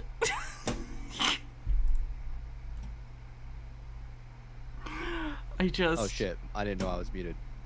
I mean, look how fucking massive it is, man. It goes... Somewhere the Disney spy is going, shit, she's onto us. Well, good, if you're listening, first of all, pay your fucking writers and stuff. Second of all, release all your Disney streaming shows on Blu-ray. Why are you just throwing that money in the trash? We know you're losing money on Disney Plus anyway. You might as well do it, or at least license them out so you can make a little money off them. Come on. Goes down a quarter fucking goddamn mile, okay? And you're telling me that these two guys running this fucking show, again, they make less than like 50 fucking million a year, and they have these massive fucking buildings. Less than 50 million a year. JH said... First of all, it's possible that they got a loan in order to acquire the Bye Bye Baby IP. They could have gone to somewhere and been like, hey, here's our numbers, here's our strategy. We think with this branding, if we pick it up for $15.5 million along with the customer data, etc., we think that we can leverage that brand with our products and expertise and grow both us and the IP. So they would be able to potentially get a loan from either investors or a bank or whatever, and then they would be able to use those funds to grow, rent things like this, lease things like this so they can grow the business. Once again, I need to point out this has nothing to do with these guys' stock. This is a separate company. Says the building is for 3 or 4 tenants. Yeah, you know, we were discussing that earlier today, but someone said that's actually not true. Yeah, someone pointed out that it was, they were sharing the space with other companies, but then someone said no, so we just decided to go with that with no further investigation because, we need content to grift, so... What do you fellas think? I mean, this is a very, very large distribution center. And it has nothing to do with you. PP English. They're going over Knowles again. Oh my god. The Knowles are useless. No one can legally acquire the Knowles at this point. You Bort Ward, thanks for a month, says, someone said nom, good, enough for me. English for kids, man, you know. I know you meant no. Sorry. Oh, we'd read Teddy all day. Someone said no, good enough for me. All right, monitor. Oh my god, they're still talking about fucking Knowles. Like a third of this episode is talking about Knowles. Again, the timing is bizarre. We've been tweeting this guy since January, all right? There's tons of people who've been tweeting Larry Chang since January. And now, all of a sudden, he wants to say, yeah, I'm not involved. Probably because someone made him aware and said, like, hey, you should probably say something so these idiots don't sue you later, even though you did nothing to make them think you were involved in this. You should still probably cover your ass legally and explicitly state it. Not that it mattered. I don't know. I don't buy it. Something's odd. And then on top of that, what about that fucking... Larry Chang for a long time. And what about... And he knows... Sorry, go ahead, Citizen. If Pulte was smart, he'd do the same thing. Link on... He would say, I am not involved in anything. I do not agree with anything on the PP show. Fucking goddamn thing.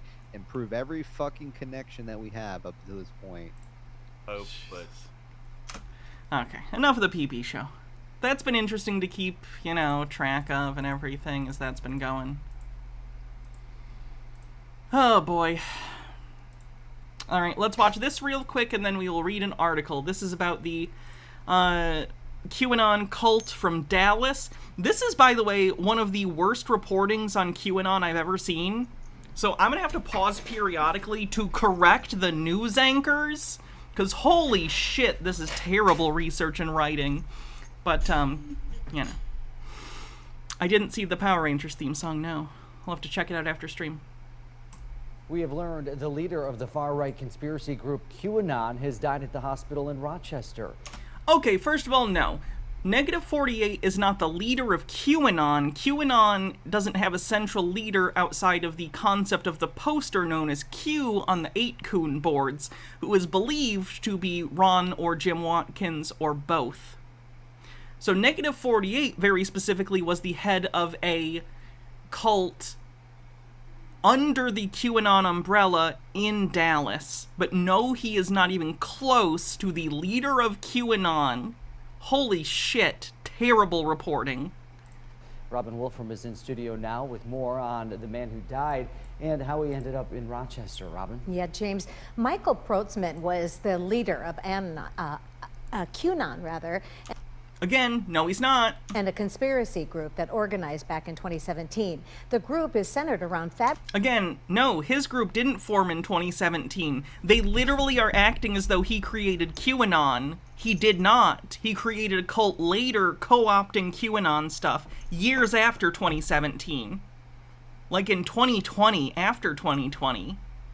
Terrible fucking reporting. Awful. Dog shit. Fabricated claims by someone or a group only known as Q. Now, the Wabasha County Sheriff's Office says Protzman crashed his dirt bike at the Meadow Valley motocross track and Woof. Millville on June 23rd. The 60-year-old was unconscious but breathing at the time. Protzman was then flown to Mayo Clinic here in Rochester. Now, the Southern Minnesota... It's also Protzman, I'm pretty sure. It's Michael Protzman. Minnesota Regional Medical Examiner's Office says he died on June 30th at St. Mary's from multiple blunt force injuries.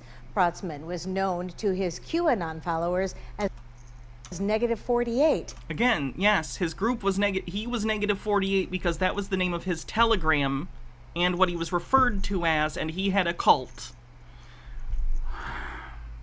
He made national news in 2021 when he led hundreds of his followers into believing that former President John F. Kennedy would reappear at the plaza in Dallas where JFK was shot and killed in 1963.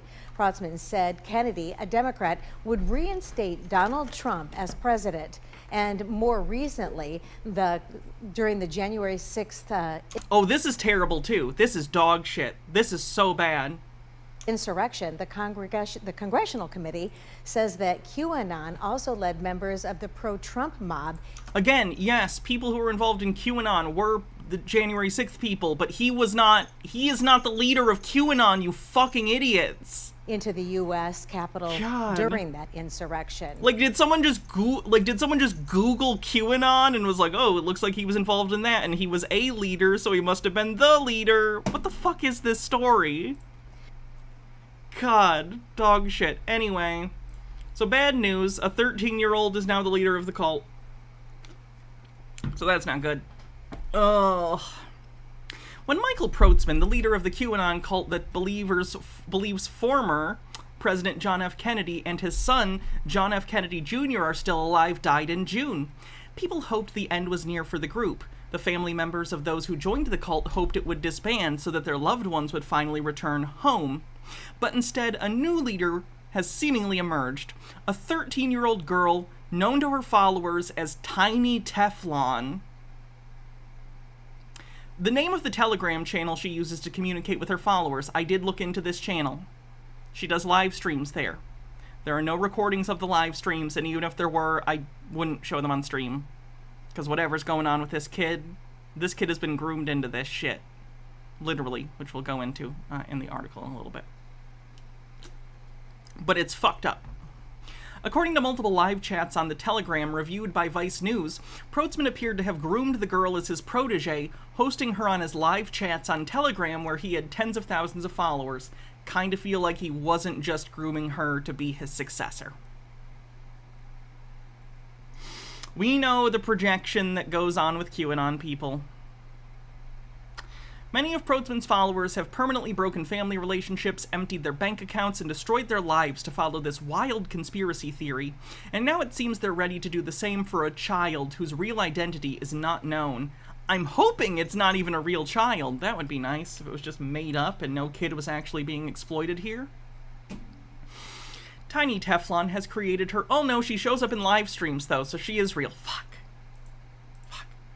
Tiny Teflon created her own channel, conducted live streams with followers, and most worryingly of all, has announced her plan to indoctrinate more children into the cult by teaching them how to decode real-world events using the movement's bastardized form of Jewish numerology, gematria. Quote, I definitely think I'm going to have more kids involved in this, Tiny said during a live chat on her channel on August 6th. Maybe they could share more code, because I don't want to be talking the entire time when I do this show in the future. So I'll definitely think of having kids share codes and teach what they know too.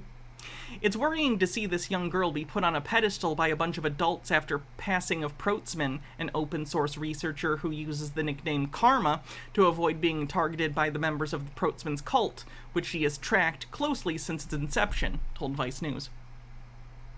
When alive, Protzman used gematria to convince his followers that he could see into the future and communicate with everyone from the former president Donald Trump to JFK Jr. before becoming a cult leader. Protzman was a demolition expert in Washington state. He first gained attention in November 2021 when he convinced his followers that JFK and JFK Jr. were going to reappear in Dealey Plaza in downtown Dallas. Around 1,000 people traveled from across the country to Dallas only to be disappointed by the Kennedys' failure to appear. Despite this, many of Protzman's dedicated followers remained loyal. There's this distillation effect I've talked about before. started with thousands, whittled down to the very few most disconnected from reality who decided to stay and actually form a cult with him as the leader. Despite this, many of Protzman's dedicated followers remained loyal and followed him across the country for the next 18 months. Many of them destroyed their families and finances in the process. Protzman continued to claim JFK Jr. was alive and continually changed his predictions, at one point claiming Trump was just JFK Jr. in disguise. And finally, shortly before his death, claiming he was in fact the reincarnated JFK Jr. Donald Trump lived at the same time that JFK Jr. did. Donald Trump is older, somewhat, but they were contemporaries. They both existed at the same time in New York. They are objectively not the same person. JFK Jr. died in 1999, of course. Protzman died on June 30th in a Rochester hospital as a result of multiple blunt force injuries after he lost control of his dirt bike, according to a report from the Southern Minnesota Regional Medical Examiner's Office. While Protzman was the leader of the group, he introduced Tiny Teflon in March 2022 by featuring her on a live chat in his Telegram channels. During the chat and in subsequent appearances, the pair would use gematria to make links between everything from the 2011 movie The Smurfs and the timing of Trump's appearance in Home Alone 2, Lost in New York, to conclude that Q's predictions about the mass execution of child trafficking cabal is about to come true. It's not known if there was any familial connection between Protzman or Tiny Teflon, or how they knew each other. I thought I saw somewhere else that she was the daughter of someone else in the cult. I can't verify that, but that's what I heard. As a sign of her growing position within the group, Tiny Teflon was made an administrator of Protzman's main Telegram channel. Oh god. Though she posted very little over the last 6 months. However, since his death, the teenager has re-emerged as the leading voice in the group. In late July, she showed up at a Trump rally in Erie, Pennsylvania, where she was photographed with multiple members of the JFK group. When she began to post again in the -48 channel, as well as posting her decodes on August 1st, she shared a link to her new channel called ABC123. The channel's description says it will contain Tiny Teflon's decodes, research, and much more, and in all caps adds, "Channel monitored by adult." I looked into this Telegram channel. Yeah, I looked into it. It exists. All of this is real. I saw it. The description doesn't mention who the adult is, but it's likely her mother, a Protzman devotee who has accounts on Telegram as Teflon Dawn. Using this account, she has promoted her daughter's work as well as celebrating her birthday with a message posted in the main -48 channel last year. During one live chat, Tiny Teflon went into more detail about how she could use her position to recruit more children into the cult. "I definitely want to help out with kids and teaching gematria. It'd be so much fun," she said. She added that she plans to create a beginner's guide for children on how to use gematria to decode real-world events. "This kid needs deprogramming, holy shit. Where is CPS? What is happening?" At the end of the chat, some of the listeners effusively praised Tiny Teflon. "I think you inspire many, many adults and children, so thank you so much. Appreciate you. Love you so much," said one. Another added, "It was a pleasure listening to you, and I hope my little girl can start listening to you and go from there." It's never a good sign when the cult leader dies, and the cult keeps going. That's normally not good, just so everyone knows. Once it becomes free form, and there's no central leader that knows it's all a grift, that starts to be a real problem. I mean, cults are already a problem, but this is when they start to grow into bigger problems. Anyway. A listener identified only as Beverly said she thought gematria could help children with their reading and math, adding, "Can I just say great job to your parents? I mean, my gosh, I can't imagine how proud they must be." While there are others who are vying to replace Protzman as leader, close watchers of the group view Tiny Teflon's assertion that she wants to use her position to bring more children into the fold as deeply worrying. "I believe it's too early to see where she'll fit into the group's dynamics right now. It's definitely something I'll be keeping a close eye on," Karma, the open-sourced researcher, told Vice News. "For a group who have claimed to be all about saving children, using a child to push your own beliefs is disgusting and disturbing." That it is. So hopefully that's going to be investigated, because that is fucked up. And that kid needs all of the help. Becca, thanks for $5 in Super Chat. Says, to be honest, child cult leader seems on brand for them since they're child obsessed. Gives me the ick. Yeah.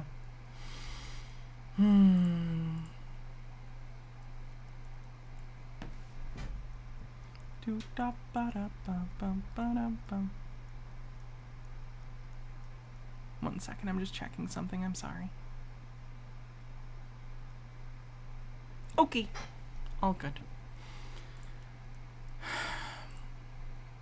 Oh my god, this guy's terrible. If you haven't seen me cover this guy before, this guy is the most, like, virulent misogynist, like, divorced dad, bitter, divorcee energy ever.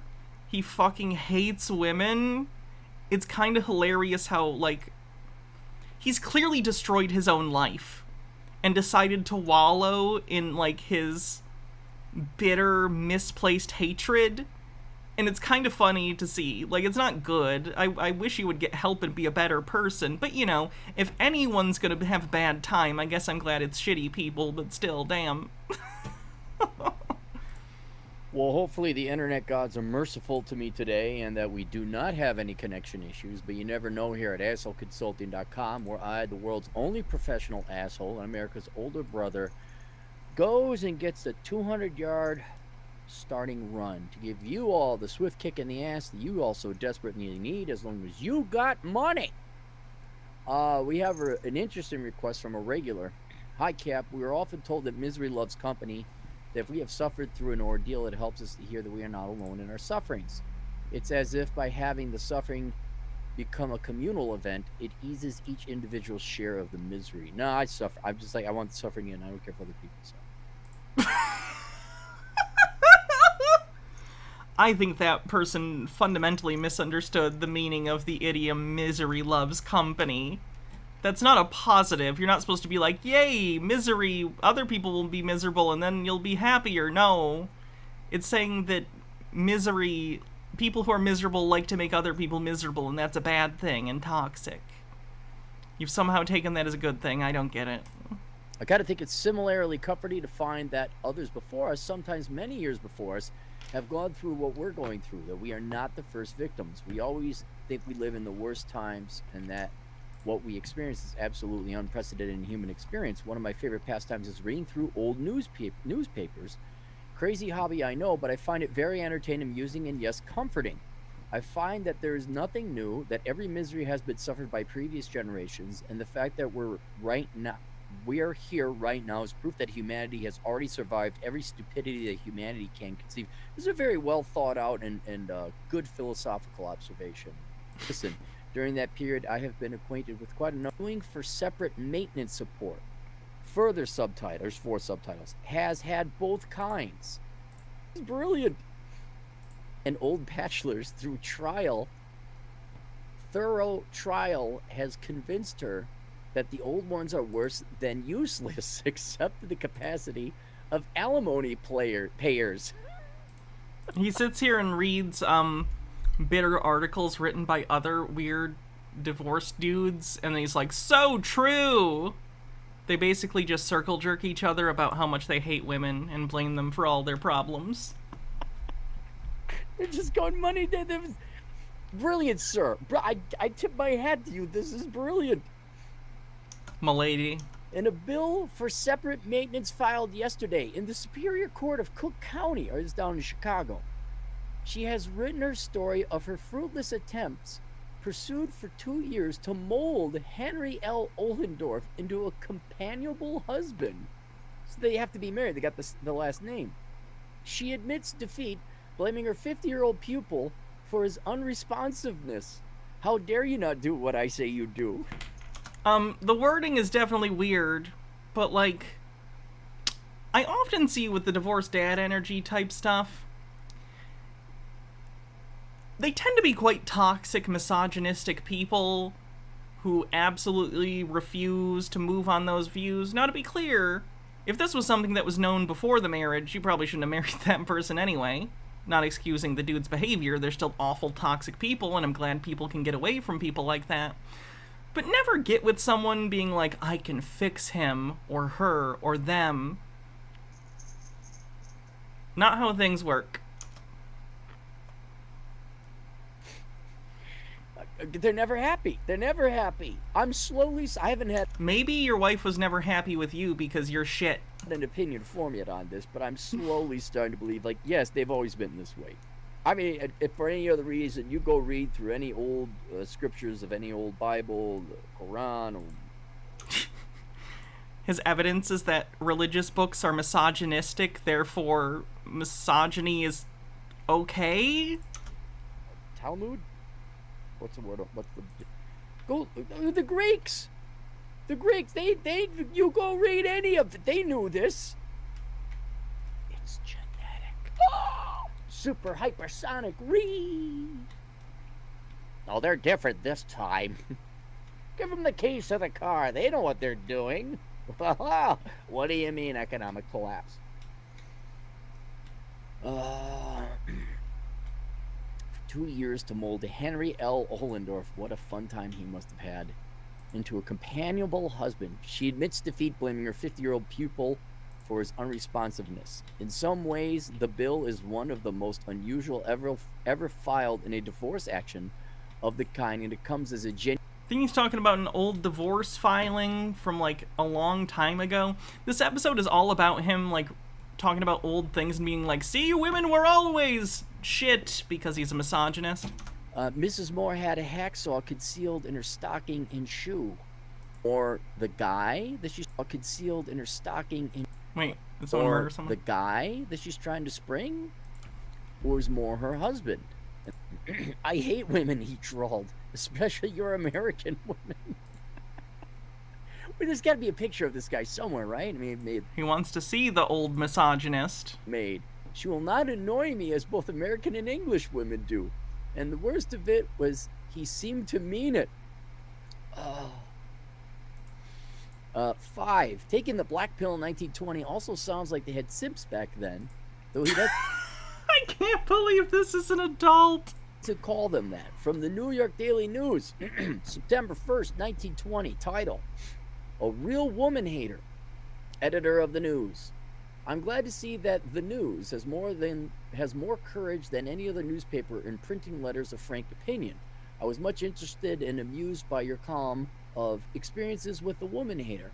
I believe that the day is at hand when no man with self-respect and high moral principle will marry. But cheer up, there will always be enough weak brothers to propagate the so-called... I like that the old... Oh my god. The digital age creepy divorced dad energy guy is reading a letter to the editor from a 1920s creepy divorced dad energy vibe.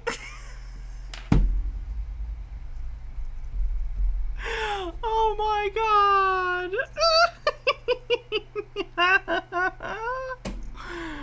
Oh. Human race. Look at this. Look at this. Although I am only... I'm just imagining, like some 1920s cat maid reading that letter to the editor and being like, damn, I wish I could have other people listen to me rant about this. 38 years of age, I've lived through an era that saw American women degenerate more sadly than any other period in the country's history. Signed, virulent woman hater.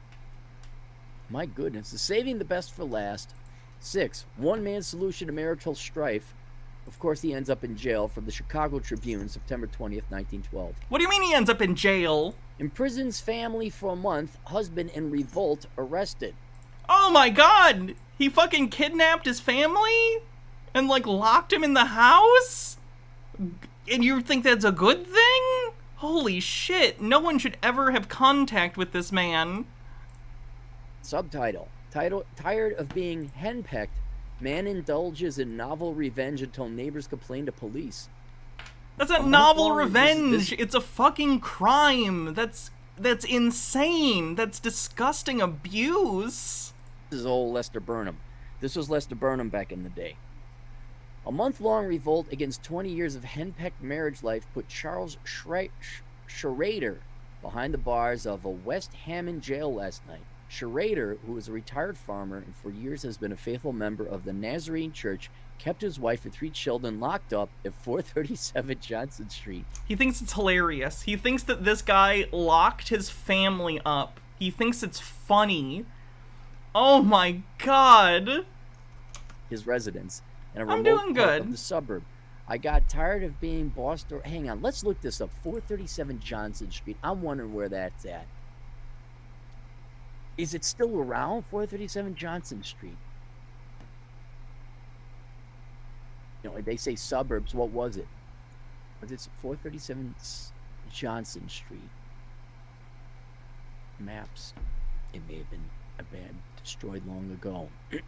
Nope. He wants to see the house where that guy locked his family for some reason. There doesn't seem to be any. You know, what was Oak Park the suburbs back then? Quote, I got tired of being bossed around the house all the time, Schrader told the police, so I plan to head for a good time before I die. I always have been a total abstainer and a good churchman, so the first thing I did was go downtown and drink a lot of beer and buy a lot of stogies. There we go. Just don't get married. No one's telling you you can't do whatever the fuck you want. You're an adult. But don't, like, get married to someone you're not compatible with and then bitch about it. Like, what are you doing? What are you doing? Like, it's like they want both. They want to do anything they want and have any partner they want, and that partner has to do everything they say and agree with everything and shut the fuck up and never complain. But also, he gets to complain about your behavior and what you're doing and make sure you're subservient. Gross. In this gay mood, he approached his residence, shocked his wife, slapped her, gave each of his 3 children a spanking, a pleasure he never had indulged in, and locked up the house. A pleasure? Hitting your fucking children. His family inside. He boarded up the windows and the assault on his wife. And took out the phone. For 3 weeks, this continued. Schrader bringing home food for his family. His wife was so bewildered by the change in her husband's manner that she did not resist. She probably spread her legs.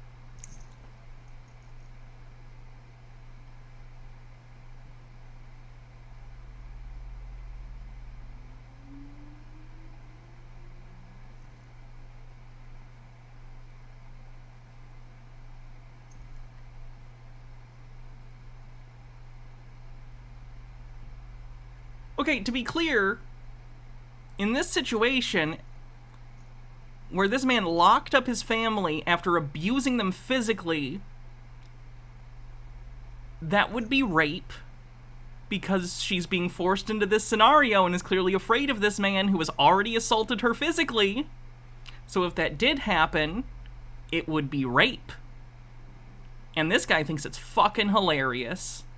This guy's a piece of fucking garbage. Holy shit. Then the neighbors complained to the authorities and a warrant was issued. Gee, I wonder why. It's almost like you can't fucking lock people up and abuse them. Before it was served, Schrader decided to repent while in his church. This is on YouTube. Forgiveness and went home and released his family. His wife then became his accuser and he was arrested on 4 charges: disturbing the peace, resisting an officer, cruelty, and desertion. Feels like there's more charges on there that should be handed. Oh, man.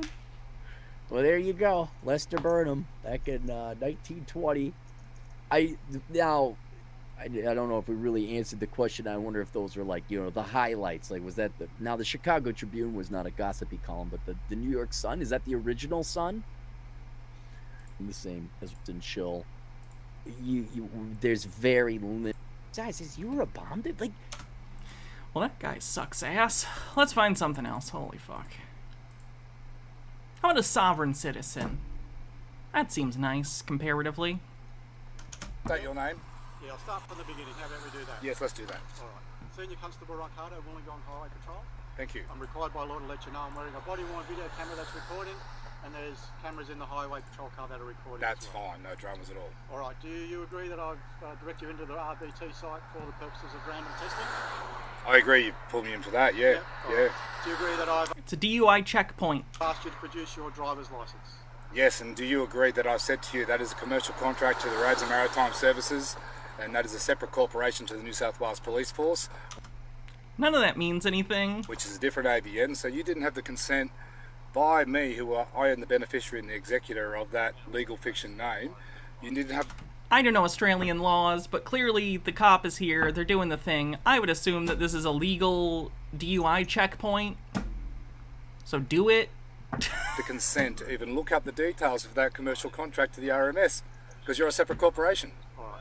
I agree you said something similar to that, not quite as long as that, much shorter. I do study law. Yeah, all right.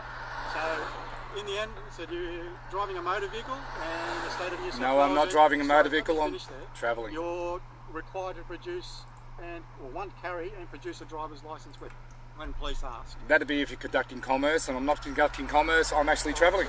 Do you agree that I then gave you a warning? This is so weird, because this is an American sovereign citizen argument.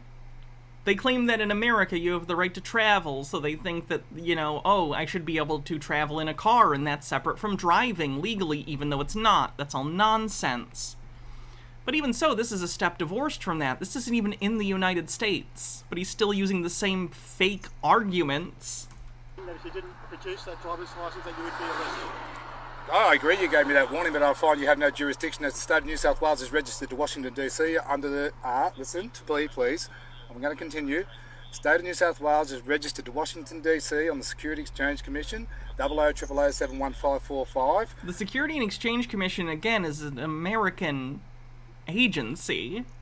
Which means that you now require an ASIC 480 memorandum, ASIC 402, ASIC 403, ASIC 404 and ASIC 405 to be able to conduct business lawfully in this country.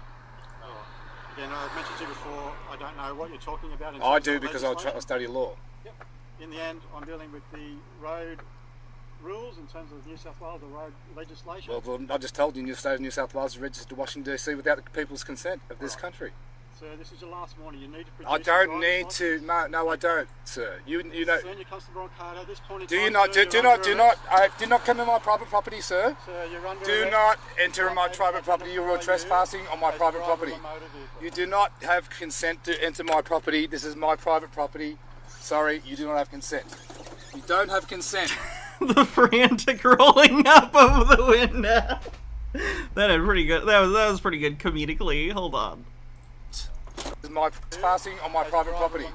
You do not have consent to enter my property. This is my private property. Sorry, you do not have consent. You don't have consent. If you break my window, no, you are trespassing against my property, sir. You do not have... He can legally do this, I would assume. I don't know. But, like, yeah, you're refusing the checkpoint. Have consent. By the way, I guess I don't want to spoil the ending. I'll wait to let you know. You now placing you under penalty of perjury, you must provide the material evidence that you are not a business. Under the penalty of perjury, you must provide the material evidence that you're not a business. That's not how burden of proof works. You would have to demonstrate that they are a business, and that's irrelevant anyway. What are you even talking about? They're the fucking police. Now placing you under penalty of perjury, you must provide the material evidence that you are not a business. Right now. You must provide the material evidence that you're not a business. How are you going to provide material evidence you're not a business? Like, imagine if someone asked me, provide material evidence you're not a doctor. How do I prove a negative? Like, you want me to show you my empty hand without a doctorate? Like, what do you want me to, what do you want me to show you as evidence I'm not the thing you say I am? You think I have a certificate that says I am not a business? It's the opposite of a business license. It's the I'm not a business license. That's not how this works. You're under penalty of perjury now, I remind you, officer. Cool. Whenever I see video from Australia, it's funny to me because it just looks like Disney's Animal Kingdom.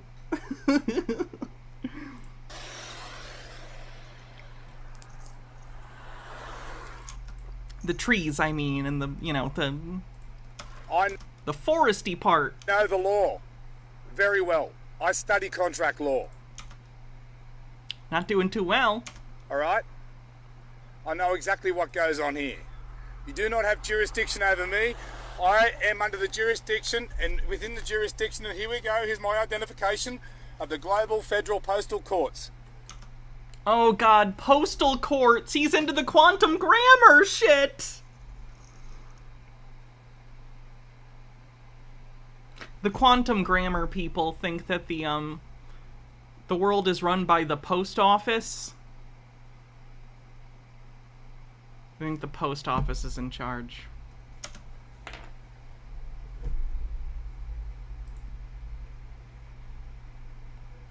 That's a legal fiction name, that is not I.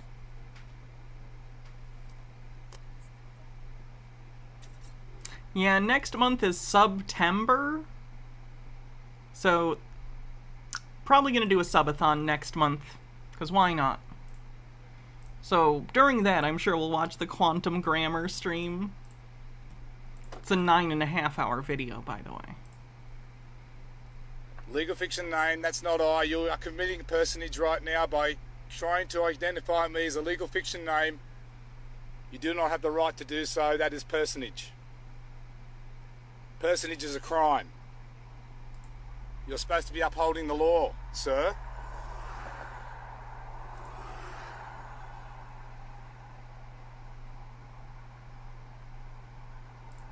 What's a legal fiction? They believe that there's a separate straw man fake version of you that exists in the law, and that they only have authority over the straw man legal fiction me, not the real flesh and blood me.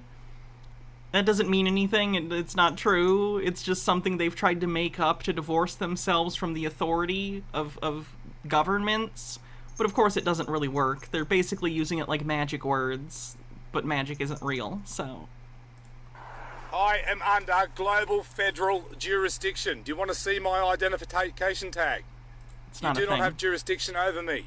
Real federal, not corporate. I am a student of Mark Kishon Christopher, the Global Chief Postal Court Judge. Do you still want to wish to try to contract with me, sir? Do you believe you are higher jurisdiction than Mark Kishon Christopher, the Global Chief Postal Court Judge? The real federal. I assume that's a grifter who sold him the ID. Don't know for sure, just a guess. Because I've never heard of that person. Commonwealth of Australia is registered to Washington, D.C. on the Security Exchange Commission. 0000805157. That is fraud, that is treason, that is without the people's consent. Sir, you are sitting in a position of treason right now. You're committing treason by pulling me over. Chief Magistrate in the court in Sydney. And you will be next on the litigation. You will be held liable in the private capacity. Do you understand? In the private capacity, you will be held liable.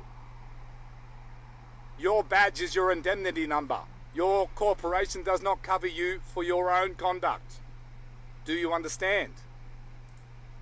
I do not stand under you. So you do not have jurisdiction over me. I am global federal jurisdiction. And you will be receiving a judicial notice from me. Do you understand?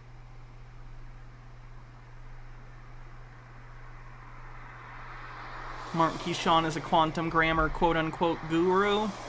Makes sense. Corporation cannot make laws for the living, nor can a corporation enforce laws on the living. Sir, I run a channel that reaches over 1.4 million people weekly.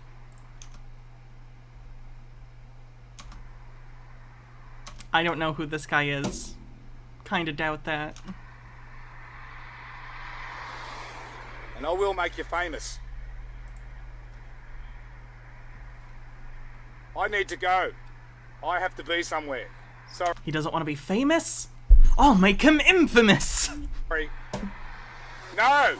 You do not have jurisdiction over me. I am global federal jurisdiction. Right there, my friend. Right there, global federal jurisdiction. We are the ones serving you notice. I have already served the New South Wales Police Force notice, judicial notice. They have been acquiescent to all questions I have proponed.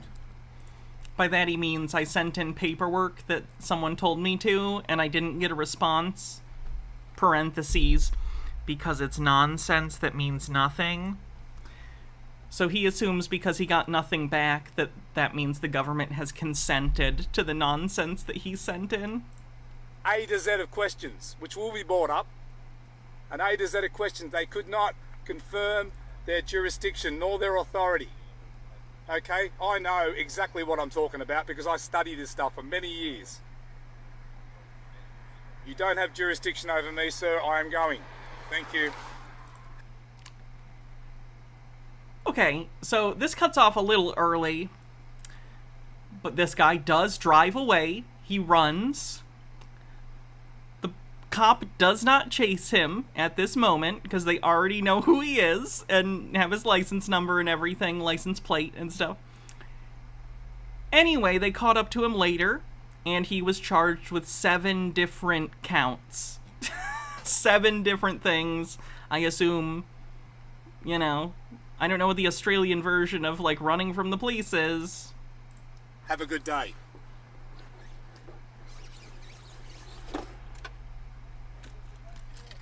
No, there's no Mr. Glenn Short here. You are talking a legal fiction name.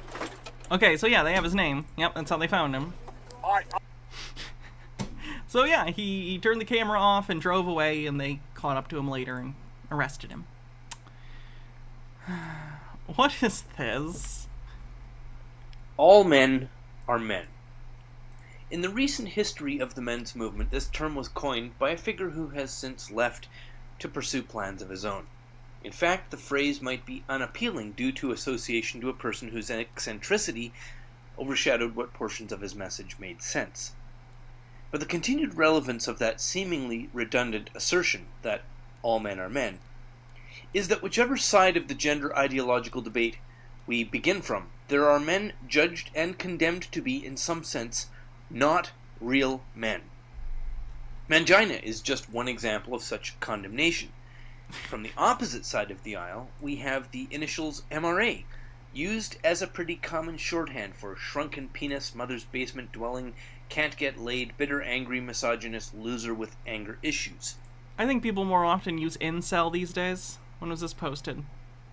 Oh no, this was posted this year. No, people usually use like incel, or if they're being nice, MGTOW or something.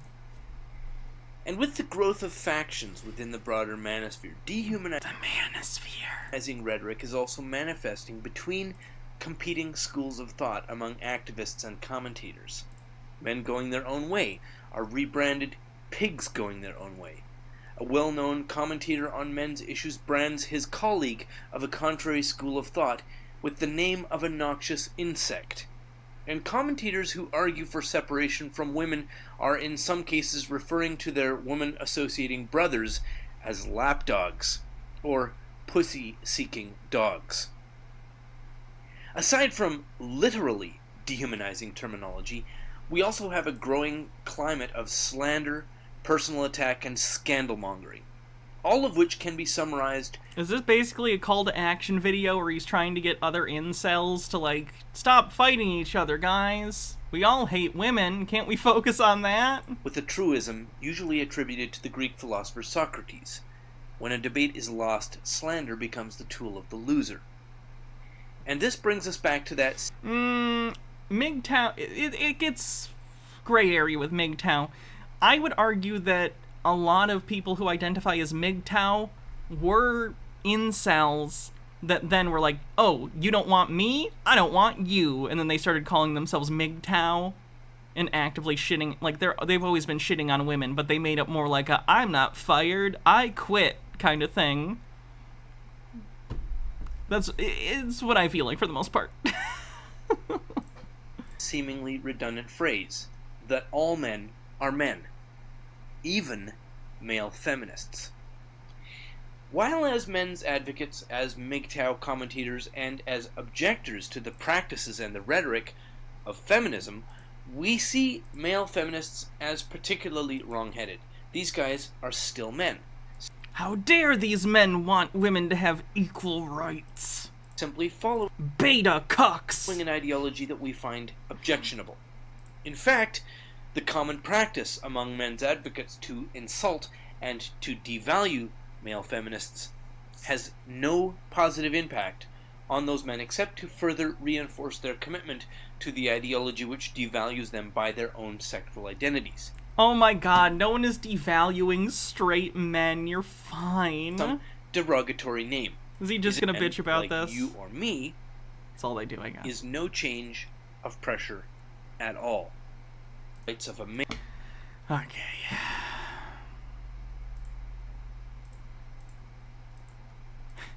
This video is entitled Questions About Christianity from a Flat Earth Millennial. We probably won't watch this very long. We'll jump around because the audio isn't very good, but it's so bizarre.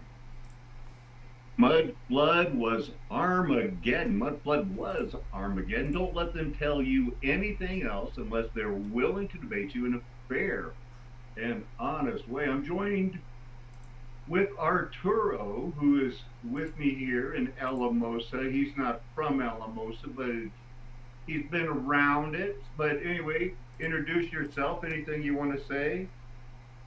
Go ahead and say it. Good morning, guys. I'm living in Estonia. I'm visiting Alamosa, some family, money issues. I've got to get everything together because the world's going crazy, and I'm trying to just secure myself for the most part is the state of mind I'm in. And so that's brought me to Alamosa, really an interesting place. It's a corner, it's a hole in the wall. In the topic here, yes, it's a great is, along with his questions in the video, which were pretty good, here are some of the common concerns that people have about Christians. The hypocrisy of some. Some people, it seems like the Christians in power only want to make money. Other people have a I think that's true of a lot of Christians not in power. Than thou syndrome. Shocking abuse has gone protected, so they say, to not embarrass, Jesus' name or the church. People don't like tithing. We will be praying later on. Help me help you answer any. Okay, he's boring as shit. Let's move on. Oh yeah, that's an hour and 39 minutes. Oh look, I'm live. Oh my god, this he's live. Adjusting the Wi-Fi, got myself a little bit of, time crunch, schedule. Well,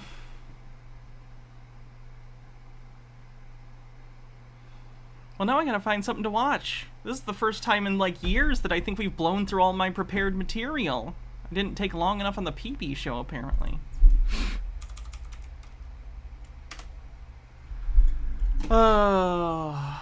Let me check the Discord and check for videos that you guys have sent me. Good for emergencies like this.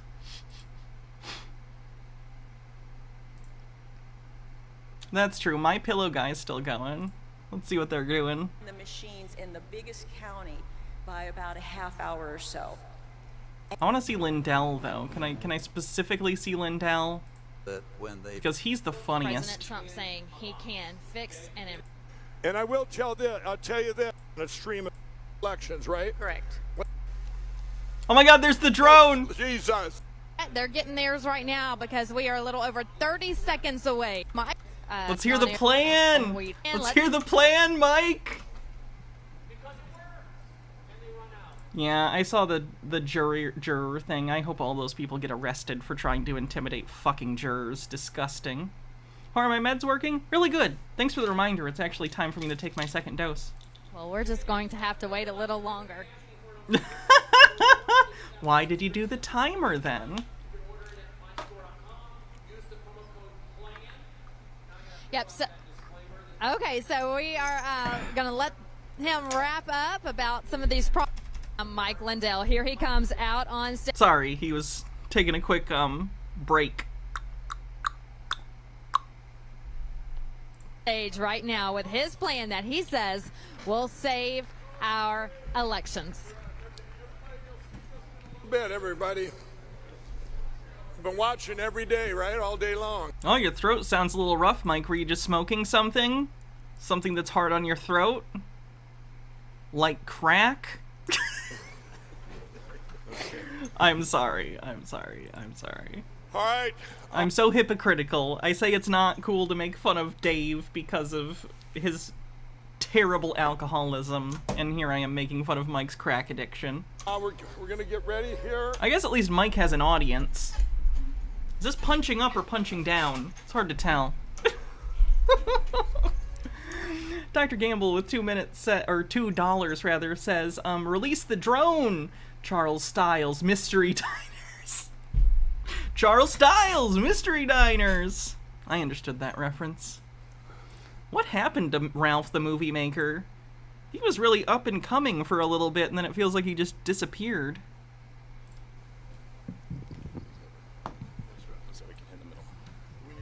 This seems very professional, by the way.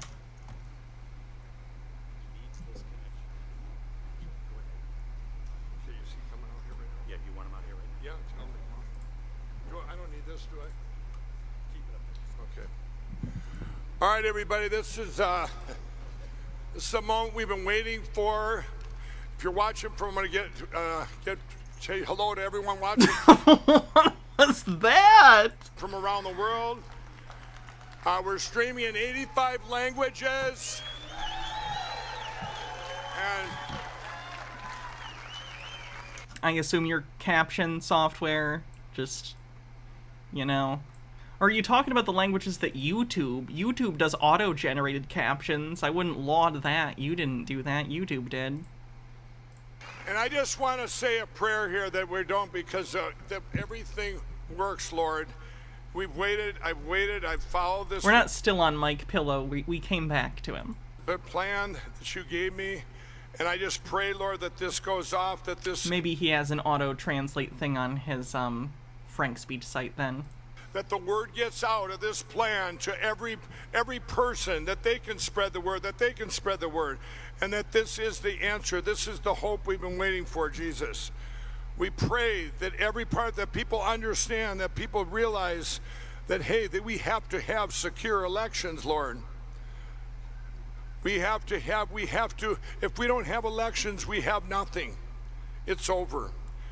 And Lord, we thank you. I thank you, Lord, for every part of this, for every person that's been part of this, for every person that is in our country. I pray for every single person in our country that they can be told that, hey, we have a plan that's going to secure our elections, our sacred elections. And we ask all this in Jesus' name. Amen. Okay, we got a little bit of setup first. There's Jeff.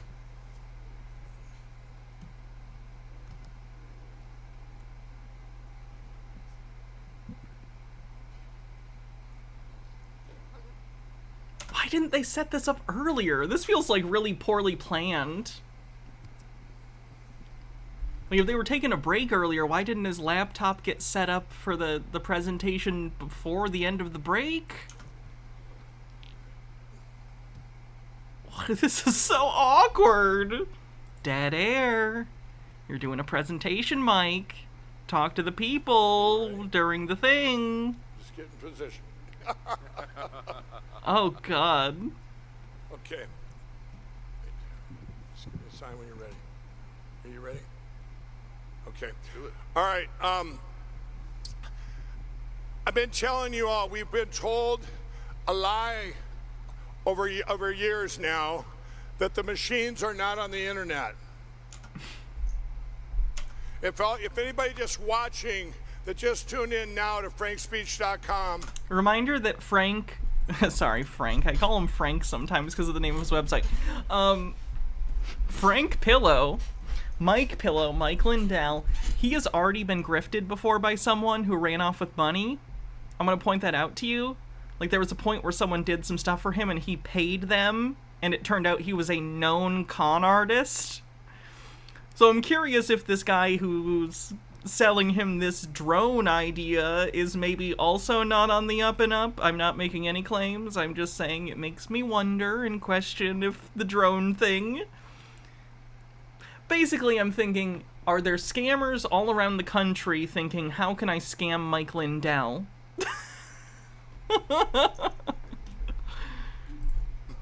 Or any of the other networks that are running this. And this morning, we went over the biggest lie we've been told that's blocked all of our cyber evidence and everything. All of our cyber evidence. We're not on the internet. We're not on the internet. We're not on the internet. We're not on the internet. I'm sorry, there's nothing to see here. We're not on the internet. We have been told this by every... Oh, audio cut out. Oh my god, they're so bad at this. Hello? Okay, there we go. Yeah. Please, Lord.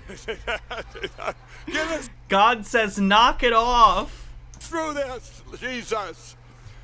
That'll give Jimmy Kimmel something to talk about, right? Okay. He's obsessed with Jimmy Kimmel because Jimmy Kimmel made fun of him a few times, and now he's fucking obsessed. It's so funny. This was the lie that's been told to every person in our country. It's also been told around the world to their countries. These electronic voting machines, from routers to printers to polling What? books to... You think a router is an what? A router is just things that... What? to the computer printer. They're not online. What the fuck is a router is gonna be on? It's a router. What the fuck is he talking about? Well, what if I told you? And what if I told you that there was a device that's been made for the first time in history? Oh god, he's definitely getting scammed, isn't he? Someone was like, I'll build you a drone with this special technology that can detect the internet. That can tell you that that machine was online. Oh my fucking god, you idiot.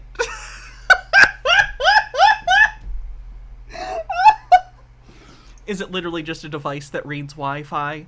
Mike, just because something is in the room with Wi-Fi doesn't mean it's automatically connected to it. You can detect Wi-Fi and things in the room cannot be detected to that Wi-Fi. I'm pretty sure you're getting scammed. Dave Hoyle with a $2 super chat says, love you, Hannah. Glad I got a chance to watch live. I'm glad you could make it too. Thank you. Okay. You know when you come into a room and we all got our cell phones and it lists off all the internets in the room? Oh my god!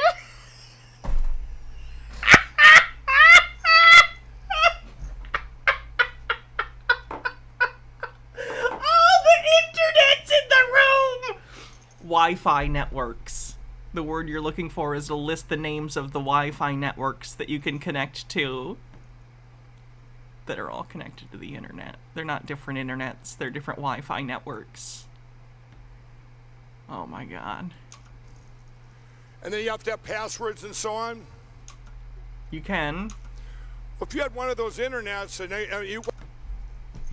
I'm sorry. What if there was a device that showed you, hey, there's a device... Steve with a Q with $5 says, Mike, is the internet in the room with us right now? On my network. There's a device online. And then you could tell what the device was, where it was at, what the name of it was, ESNS 60503, and you knew the second it went... If you send links, you'll have to put them in Discord, because YouTube chat automatically deletes links. Online. Well, this is what we've been working on for over a year, and I'm going to show you... Or you could just tell me the name of the video and I'll Google it. Jeff's going to show you a demo. This isn't a demo. We have it, everybody. We have it, and then I'm going to tell you. And what if and what if I was to tell you? Well, we'll save that part. Let's do this part of the plan first. We're gonna. Okay, so Jeff, why don't you show them what? If you do post it on Discord, let me know where you posted it, and I'll take a look. What we did in Florida. With this device, we went in and we did a. Jeff will show you that. Why don't you show? The clicker. Is he got the clicker? I think they hopefully they have it ready to go.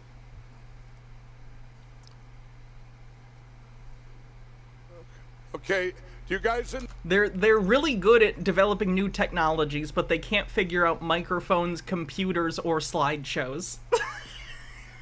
The back, do you have it up there? I thought you were good at the cyber, Mike. What about the cyber? Let me look at the link. Oh my god.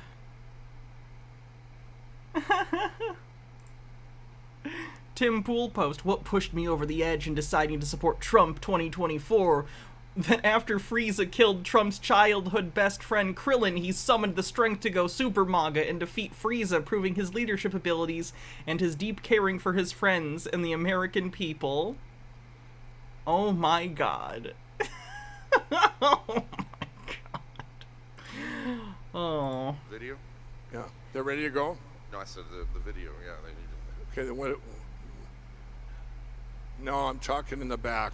The Election Crime Bureau is proud to introduce the WMD, or Wireless Monitoring Device.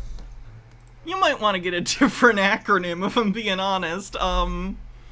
I think that acronym's already been taken and has certain connotations that you might not want to bring to your device. The Wireless Monitoring Device... Oh, there was a link above that too, sorry. Let's see. Right now I'm about to get out of... Oh, Gonzalo Lira, aka Coach Red Pill, says, right now I'm about to try to get out of Ukraine and seek political asylum in Hungary. Either I'll cross the border and make it to safety, or I'll be disappeared by the Kiev regime.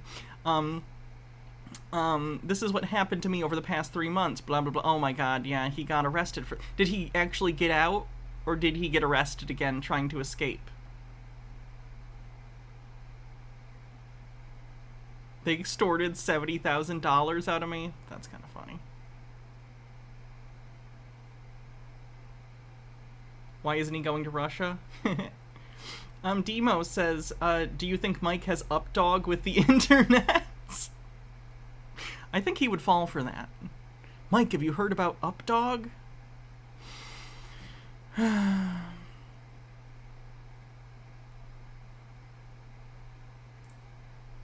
Device is a He got arrested again? Fucking beautiful. That's hilarious. Sophisticated network connection monitoring system, designed specifically with election security in mind. We have been told... Oh, Mike got so grifted here. How much money do you think they got on a Mike to do this? Our election computers are never connected to the internet. The WMD will put that to the test by detecting and reporting, in real time, Wi-Fi connections in county and state election offices. There's gonna be Wi-Fi connections there because there's Wi-Fi connections anywhere there, basically, these days. That doesn't mean things are connected to them. That doesn't mean the machines are connected to them, you fucking idiots.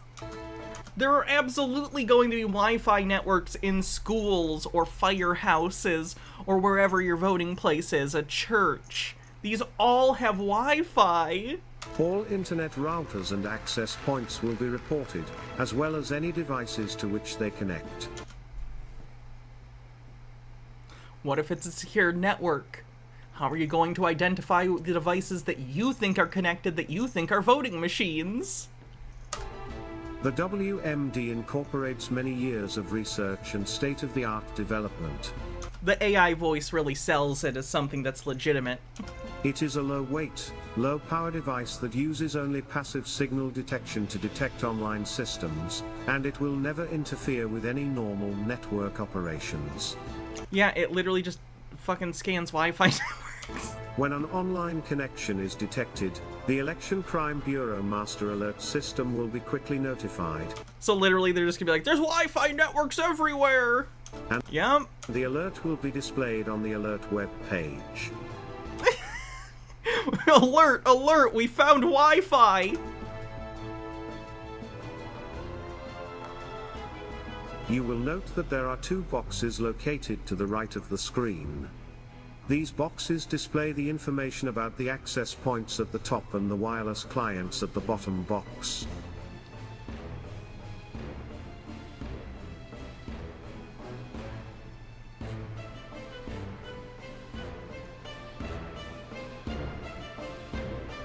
The sheer amount of that was a weird pause. Devices can make analyzing the map difficult, so this website gives you the opportunity to deselect any of the different kinds of devices. Note that the points on the map are color-coded to simplify identification. As we deselect and update, those types of devices are removed from the map. Clicking on a device shown on the map displays additional information about that device in the bottom information window. Currently, the MAC address, the hardware vendor, and the first time the device was detected displayed. He still has an ongoing lawsuit with Dominion, doesn't he? This feels like a bad idea for him to be doing this. Additional information will be continually added. The nearby checkbox allows you to view only the devices with the strongest signal, which in most cases means that they are nearest to the WMD detection device. This allows you to filter out devices outside of the immediate area. All information is securely archived for later analysis. What are you going to do when the Wi-Fi needs a password? Because if we're talking about a school or a church, or a fire station or a police station, wherever your polling place might be, the Wi-Fi networks there probably need a password. Like when I was in school, the Wi-Fi had password. I've been in other buildings, usually they need passwords. So what are you gonna do? The wireless monitoring device is ready to be deployed in any election, from local to presidential. We're gonna detect all the Wi-Fis. Now, let me tell you, everybody, we now... You don't need a password to get the SSID? Gotcha. ...can catch them in a lie. What is this framing? You're shooting nothing. Okay. Oh, it was the screen. Or something. And now they're No. all, everybody's watching from home going, well, you could have made that video, right? They could all say that, right? Well, how would you like to see it demoed right here in this is gonna be fucking amazing. this room? Okay, do we have a camera outside? We should. I think we're set. Okay, everybody, if they're ready in the back. You don't have to broadcast your SSID either. You guys need to watch the screen. Here we go. This is coming at you right now, everybody, outside the building. It's a swarm of bees! Surprise!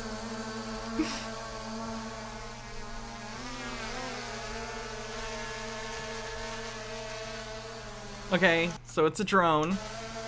You strapped a thing to a drone. Oh, it looks like it's struggling a little bit. Maybe wanted to get a bigger drone, I don't know. Okay, cool.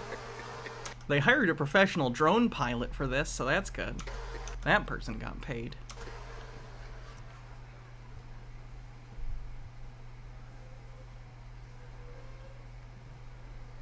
I feel like you should have a camera follow it.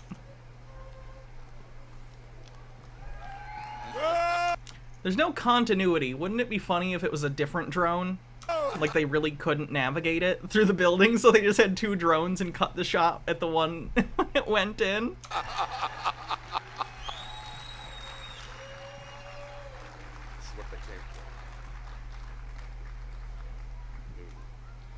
Special delivery, everybody! Special delivery!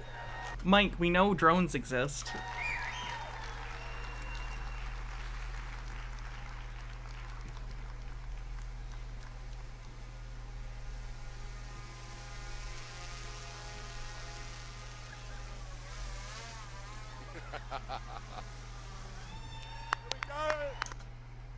Does Mike think that they invented the drone?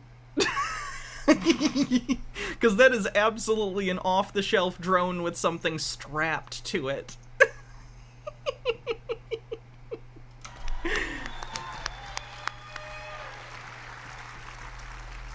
This probably isn't even their drone. I bet the drone pilot they hired said, well, you can use my drone. I don't even believe this is their drone. I don't think they own this drone. I think they're leasing. What we have here, by the way, under that thing here, you see what was under the black thing before there was a surprise? But here it is. This device. Mike. This device. Oh my god. I'm so I think it's Velcro. excited I forget to use the microphone. You guys, this device, as it flew into this building, this wireless monitoring device, it just grabbed all of your cell phones, everybody in this room, every device that's on the internet right now. And let's see, can you put it up on the big screen?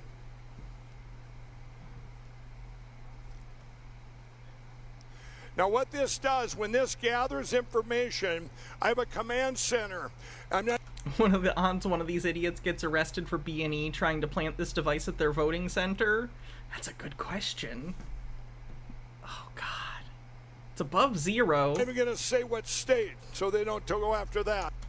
But there's a command center where this information goes down, it flashes, it'll go, router online, just went online in Missouri, right? It goes there, it comes back, and now here's what just came in. As we came into the building here, you see all the cell phones there, all the computers. We've got all these things up there, like you've seen that we pulled off that we did in Florida.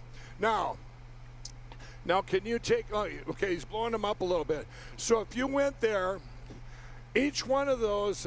Now, can you tell us? Like you see, they're labeled cell phones, other, and this. Now, can you take out all the cell phones? Now, this is what we would be doing. This is.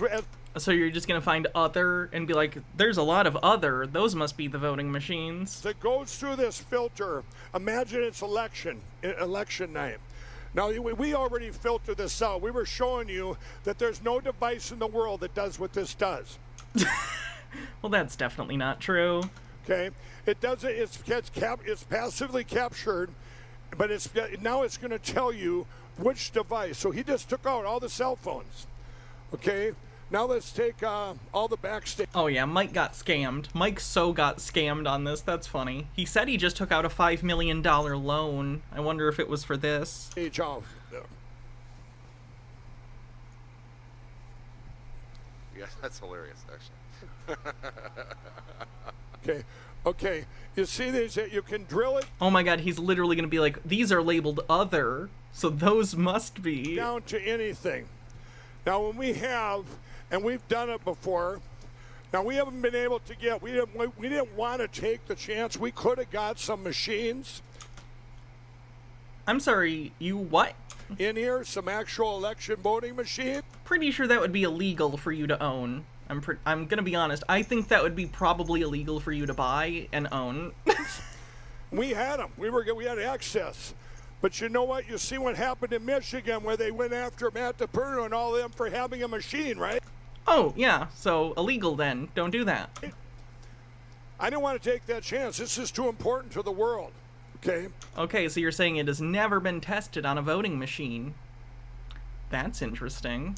I'm telling you, what we can do now, if you're in a room, and you're here in Springfield, Missouri, and you're in this room, and this is an election... Samantha, with a 10 New Zealand dollar super chat, says, did no one ever read The Emperor's New Clothes to Mike Pillow? I think he would read it and just go, I don't know what they're talking about. Those Emperor's clothes were beautiful. From beep, beep, beep, the router just went online. This red alert goes out there. And boom, and I'll tell you in a minute how you're all going to know in real time, okay? But we catch them in every single lie they've ever told. If they lied about being on the internet, what do you think they're hiding, huh?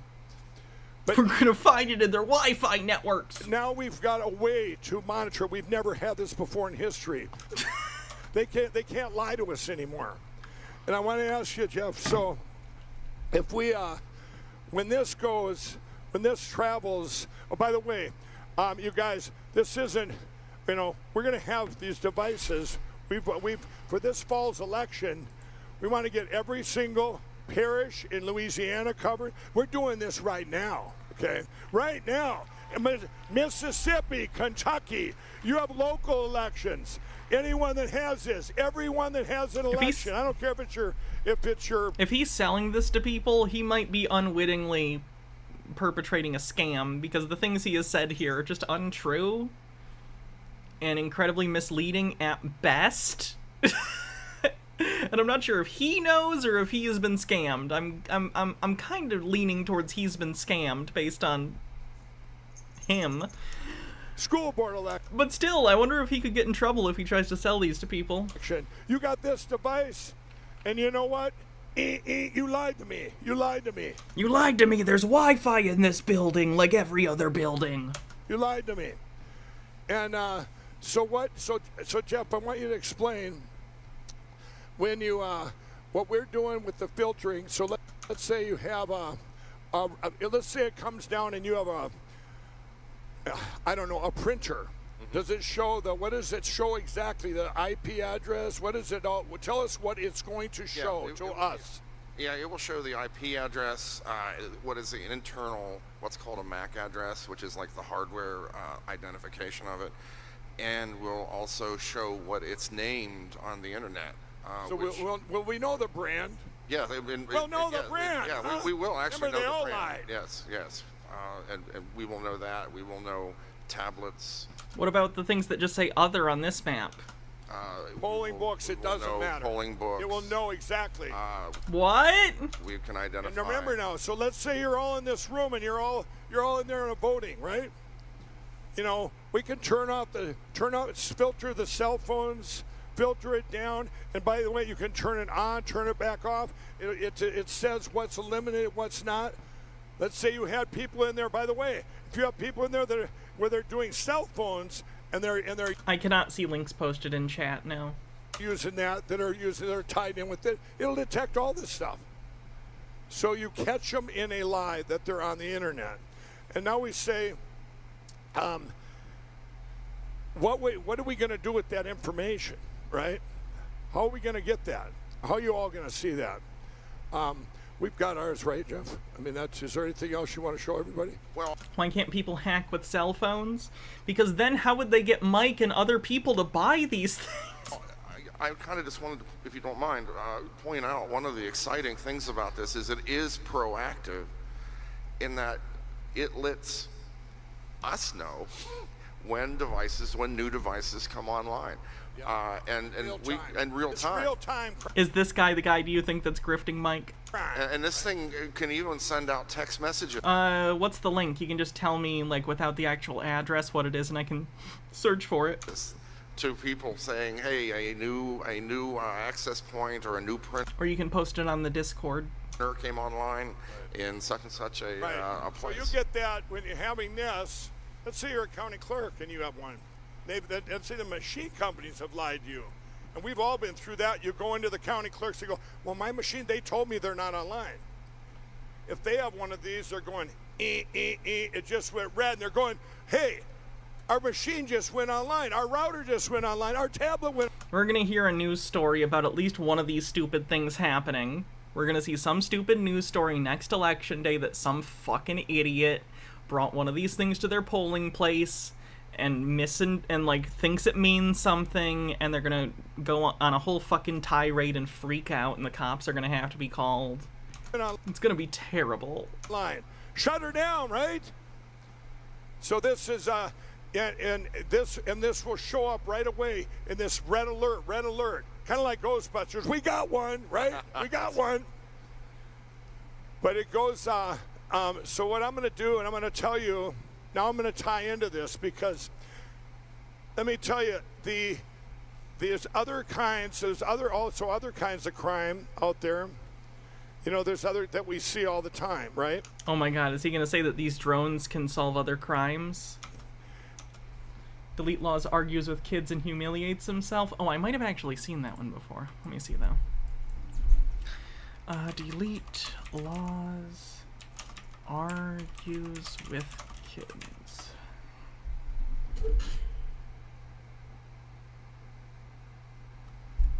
Let me see.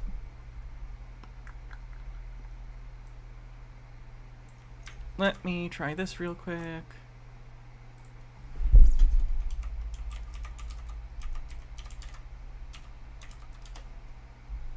It says the page isn't available. Did it get deleted at some point?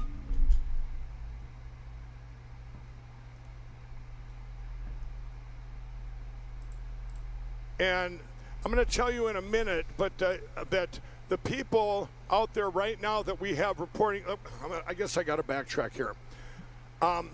This is just one alert. This is a red alert, okay?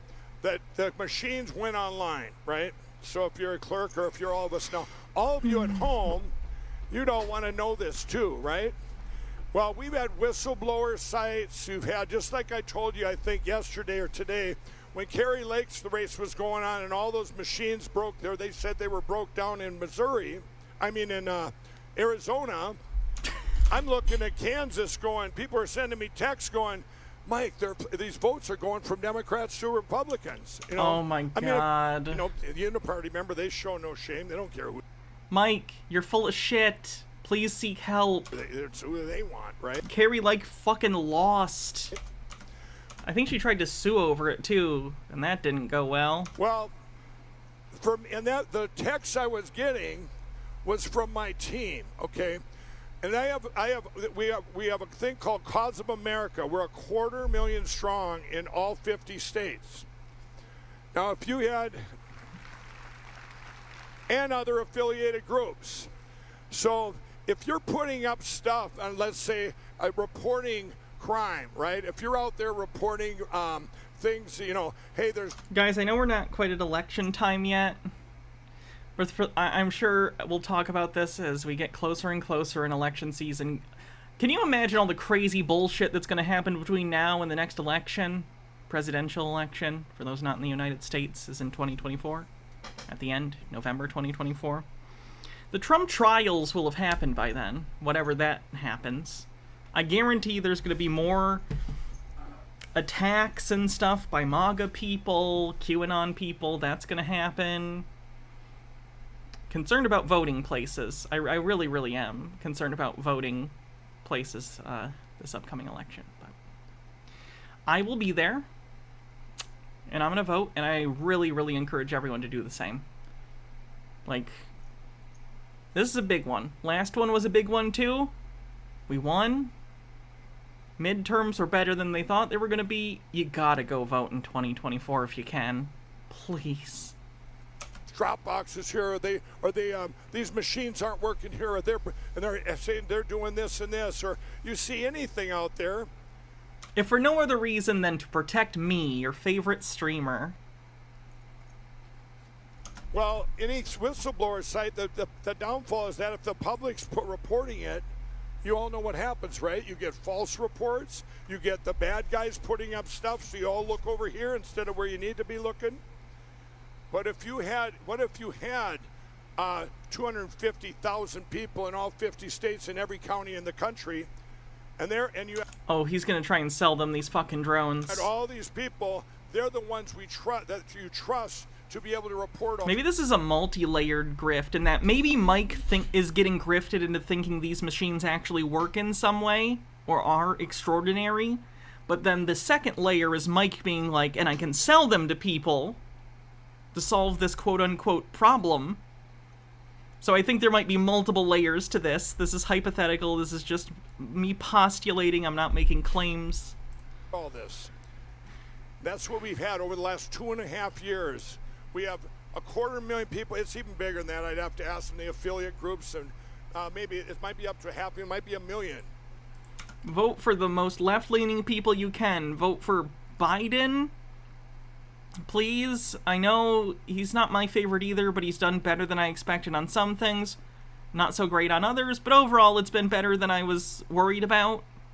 Please, for the love of fucking God, don't do this again. Do not let a Republican pick more fucking Supreme Court justices. Guys, we need to fucking vote. Now, I'm not saying only vote. Do other forms of activism too. But voting is important. But it's all of you and all of the people. Do not vote third party. Okay, let me phrase this differently. That sounds aggressive. I do not think it is in your or anyone else's best interest to vote third party in this particular case. I think in general it's not a good idea either, as long as the system in this country works the way it does with our first past the post system. Let me put it this way. If you're going to vote third party, please do it on down ballot and not presidential. don't waste a vote. I get it. I understand. But please. And I'd prefer you not do it on down ballot, because we do need the House and the Senate, and we really need to start flipping some of these state legislatures and governorships. But, like, at minimum, please don't vote for third party in the presidential election. If you must elsewhere, sure, that's your business, that's fine. I mean, it's always your business, but you know what I mean. It's an ask. It's an ask. People that are out there. Well, now, in fact, and why don't I? Yeah, if we get to the point where we have ranked choice voting, or the system changes in some way that allows for a broader, better, like, scope of ways to pick leaders, excellent. I also would start voting third party in some things, you know? They wouldn't necessarily be my... Well, I don't know, I'd have to look into it. But, you know, depending on the parties that were running for whatever it is, I'd be so open to third parties. I want more parties. I hate that the United States has two parties. I think it's awful and reductive and actively harms everyone, and the system itself is just... it's at a standstill because of shit like this. I just think it would be better if we had different parties that focused on different things and were different places on the spectrum, and then would have to form sort of coalition governments, which would force them to have to work together with people adjacent to their views, while not necessarily dealing with extreme fucks on the right. You know what I mean? Pause there unless you want to stay. Again, I'm not saying that's perfect. I'm not saying it would solve every problem, but I do think it would be an improvement. Here, Jeff, you want to stay here for this? You go. I'll yeah, shuffle okay. off. If you guys, I guess if you want to, just go ahead, bring her out here. Terrible name. I want to talk about why Jeff's leaving. With this device. I gotta look at this Jeff guy up.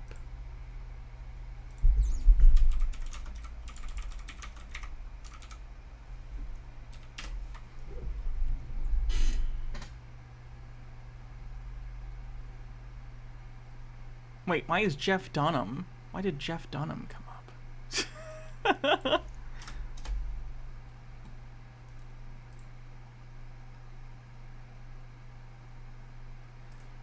Let's see, My Pillow Magnate. Mike Lindell's latest election conspiracy is the most bizarre. Yeah, is there a Jeff in here? No, that's the person who wrote the article.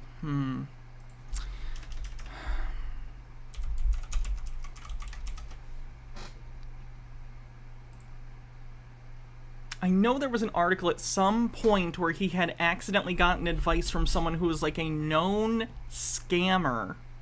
What was that guy's name? Now. Let me see if I can go back to the beginning of this segment so we can see what his name was. We have to, if we don't have elections, we have nothing. Okay, we got a little bit of setup first. There's Jeff. Just calls him Jeff, not helpful. Ready? Are you ready? Telling you all, we've been told. Frank's Speech Jeff. Maybe he shows up on there because that's his website. Jeff O'Donnell on Frank's Speech. That's him, I think, right? That's the same guy. Did I accidentally click off the fucking video? No, is that the same guy? Yes. Okay, Jeff O'Donnell. And magaraccoon.com is his website. magaraccoon.com. This is how my quote-unquote research goes, by the way, chat. Did I hear SpaceX sold all their Bitcoin, causing it to drop 10% in value? That's fucking beautiful. Oh, his website is yikesy. Okay. This website is not secure. I'm getting off that. That's sus. Jeff O'Donnell.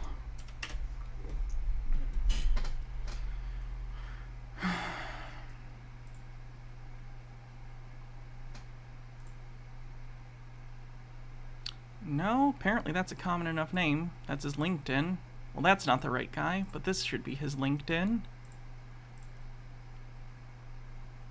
Oh my god, fuck off, LinkedIn. President and founder of Qist Development and SaaS Online, an online game development company, lives in Lakeland, Florida. President of QEST Development. QEST Develop.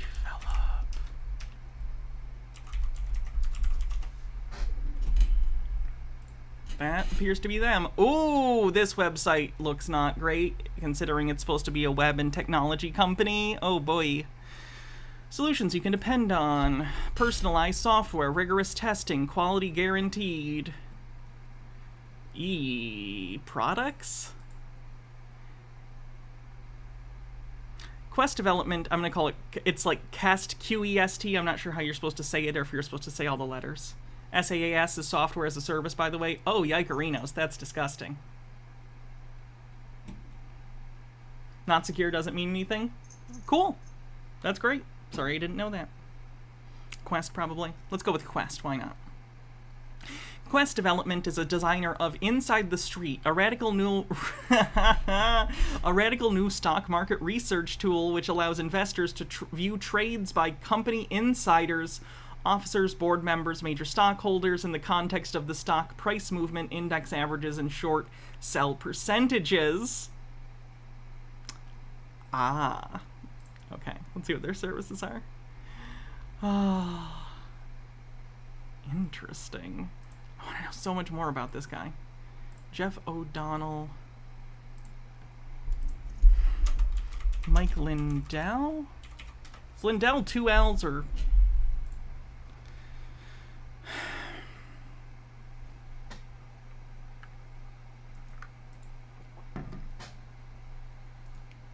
Let's look up this guy. The man behind Trump World's myth of rigged voting machines.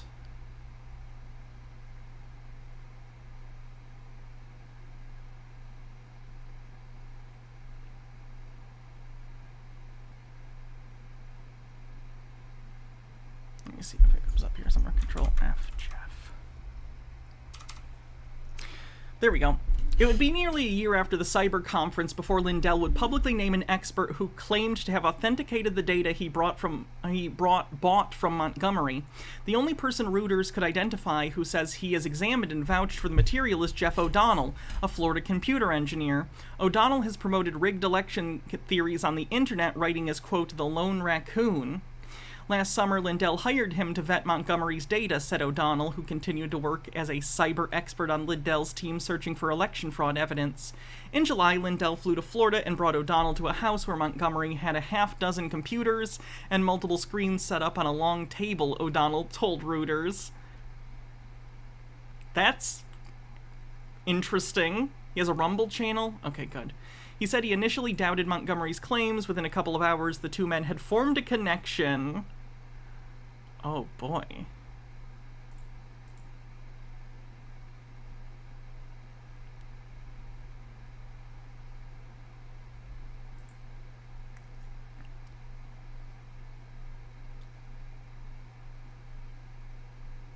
So this guy, I don't know if he seems like he's genuinely, it's pronounced Reuters, sorry. What's his, is it just his name is the Rumble channel, or is it something else?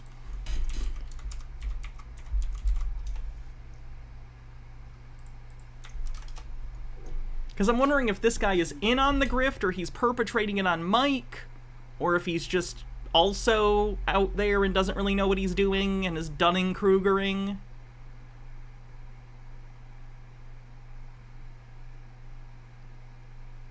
The Lone Raccoon's video attic.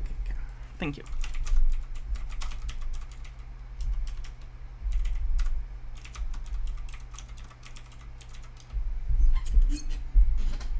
Oops, I spelled attic very fucking wrong. Holy hell.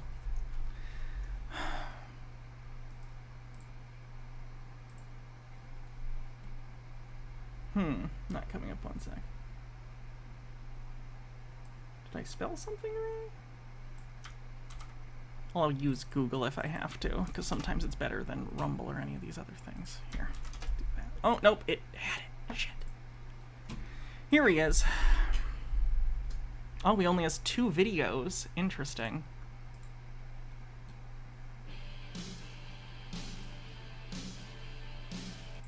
future elections. And many of you will think, well, it doesn't matter. They're just going to cheat on the machines. They're going to cheat, they're going to cheat, they're going to cheat. Well, you know what? He has an unframed picture of Reagan that it looks like he printed out on a black and white printer, which is kind of funny.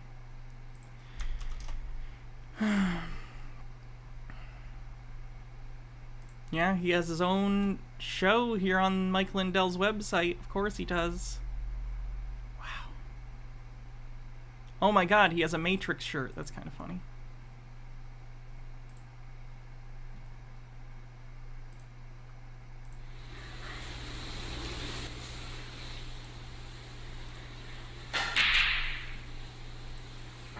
Oh, hello. I'm Jeff O'Donnell, sometimes known as the Lone Raccoon of the Apocalypse, welcoming you to Frank's Speech. Mike Lindell and the other great people at Frank's Speech have invited us to It's not even like a real Matrix pattern, it's just actual binary. That's boring.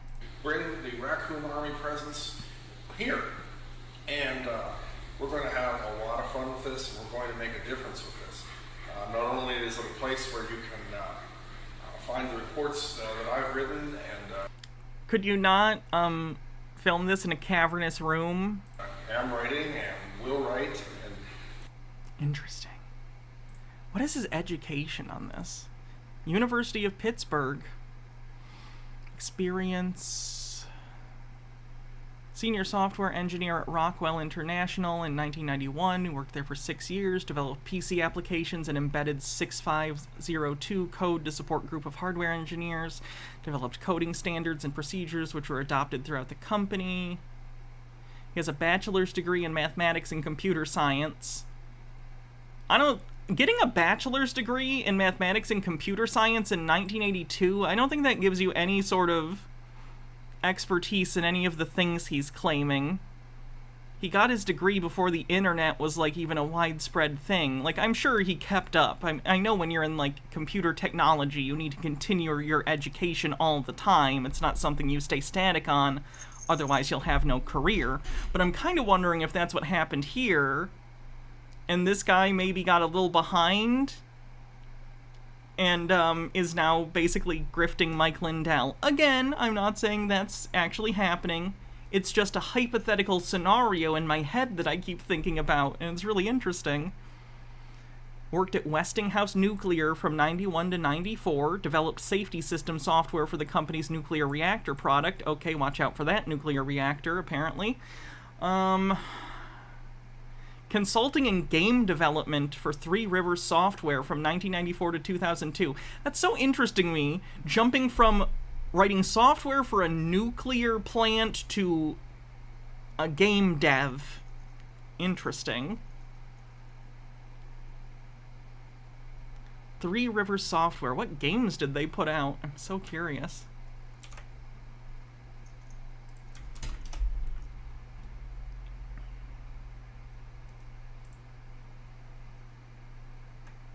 Games?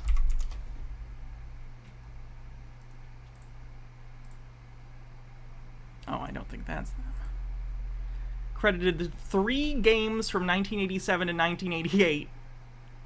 So, this could be incomplete, but as of right now, they're only credited for 3 games.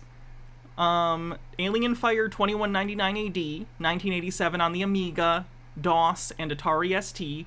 Moses Old Testament Adventures on DOS, and Master Ninja Shadow Warrior of Death on DOS, Amiga, and Commodore 64. Wonder if Mr. Blast has played any of these, because he, did a lot of...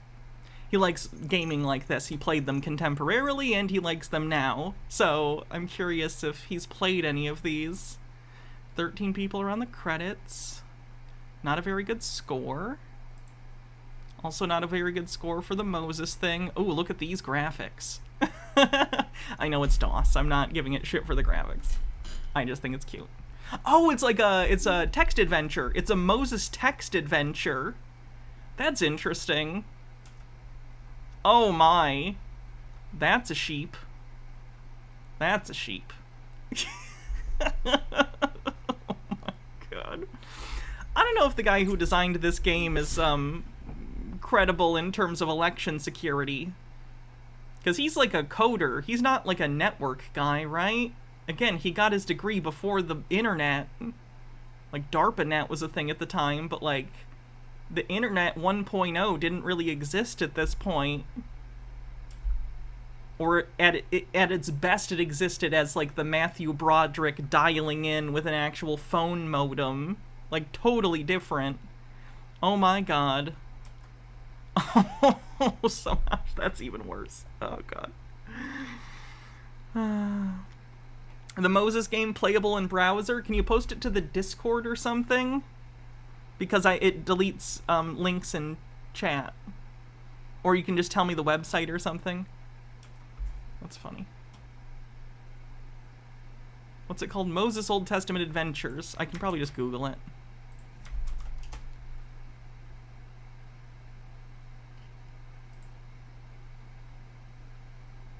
Play now. Oh, nope. Run in browser. DOSBox. Nice. Oh, I wonder if Mr. Blast knows about DOSBox. There's no audio, of course. This was before computer speakers were a thing.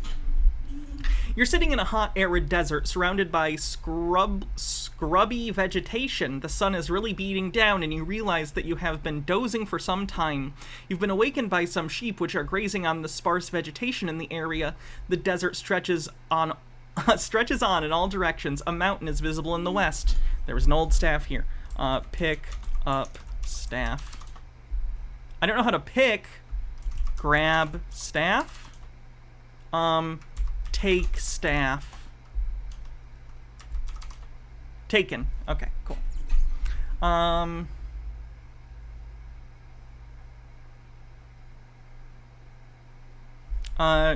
Go to mountain. Oop.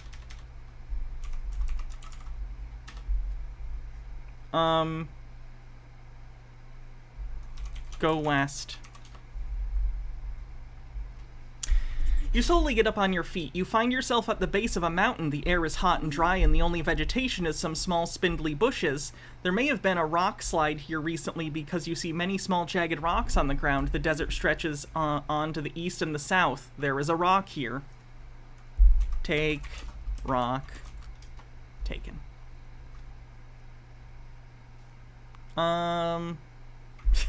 Eat rock. Is that all you think about? Throw rock. Better not, your arm isn't what it used to be. Fuck you! Climb mountain. You're about a third of the way up the mountain. There's a bit more vegetation here, however it is of the same type as below. The path continues up and down, and there is also an east-west path here. Go up. You are about 2/3 of the way up the mountain. From here, you're able to see the vast desert which stretches into the distance in all directions. You're not extremely high up, but the air is noticeably cooler and thinner than the desert below. Winded, you find it difficult to catch your breath. The path up disappears, but there's an east-west path here, as well as one down. Go east. Oh my god, it's a burning fucking bush! You can get ye flask. I found it! I found the rock, or the bush. You're standing before a bush on the mountainside. You further progress up the mountain is inhabited by the bush before you. Before your eyes, the bush bursts into flames, but it is somehow not consumed. You've never seen such a strange sight, and you keep your distance from the bush. You feel strangely drawn to it, and cannot force yourself to leave its presence. Throw rock. Come on, let me throw a rock at the bush. Poke bush. Poke bush. I don't know how to poke.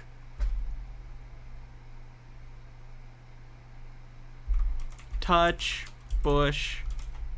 I can't reach it. Walk to bush.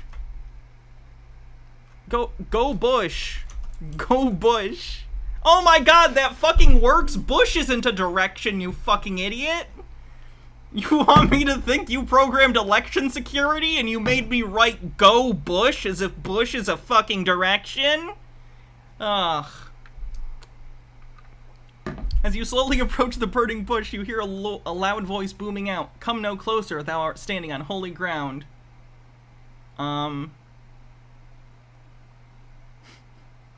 Kill bush. Your killing days are over. Suck bush. I don't know how to suck. Lick bush. You don't know how to lick? Oh my god, this guy's terrible. Eat bush. Is that all you think about? Pee on bush. I don't know how to pee. That's not good. Talk to bush. Talking to yourself. It's a bush. Yell at bush. You don't know how to yell? Go bush. As you slowly approach the burning bush, you hear a loud voice booming out. Come no closer, thou art standing in holy ground. Go closer. Go bush. It just repeats the same thing. Stop. Go no closer. Oh my god. Pray? Your prayers are always heard by the Almighty. Listen. You hear a faint crackle from the bush. Who are you? Remove shoes. After you uncover your feet, a voice from the bush says, I'm the God of your father, the God of Abraham, the God of Isaac, the God of Jacob. I've seen the misery of my people in Egypt. I have heard them crying out. It's Exodus. You intently protest that you are definitely not the man for the job. Being slow of speech, patiently the Lord declares that he will be with you. Press a key to continue. Oh my god. It's just Bible verses. You're at the site of the once burning bush. All is normal now, and it's hard to not believe it was all a dream, but you are in the very presence of God. Of that you're sure. The path here bends around to the east and west. Go west. Go west. Go down. What? Okay. I'm done with this. He doesn't get the tablets here. The tablets don't happen until, they actually leave Egypt. So anyway, that game's, it's far from the best, text-based adventure I've ever played. Let's say that. Trying to, what's the game? Don't Shit Your Pants? That's a better text-based adventure. Okay. Search for, wait, fresh audit Las Vegas cops with attitude. Serious. I'll look it up maybe next time. I'm done for the day. So. Alright, everyone, thanks for hanging out. Appreciate it. I won't be streaming tomorrow, because like Baja said, we'll be at Lake Michigan. So I'm having tomorrow off. I will be back Saturday, where we will do something. Not sure. And then Sunday will be the patron-only live stream, another one, so you have another chance if you want to join the Patreon, you still can, patreon.com/HannahReloaded. You will get access to that stream, as well as the VODs of all the previous patron-only live streams, available through Patreon, on my Patreon page. I do plan to do a subathon in September, yes. Not the 1st of September, because I'm going to be playing Starfield, but at some point. We'll do a subathon in September. Alright, thanks everyone. Have a great night. I have to urinate quite badly.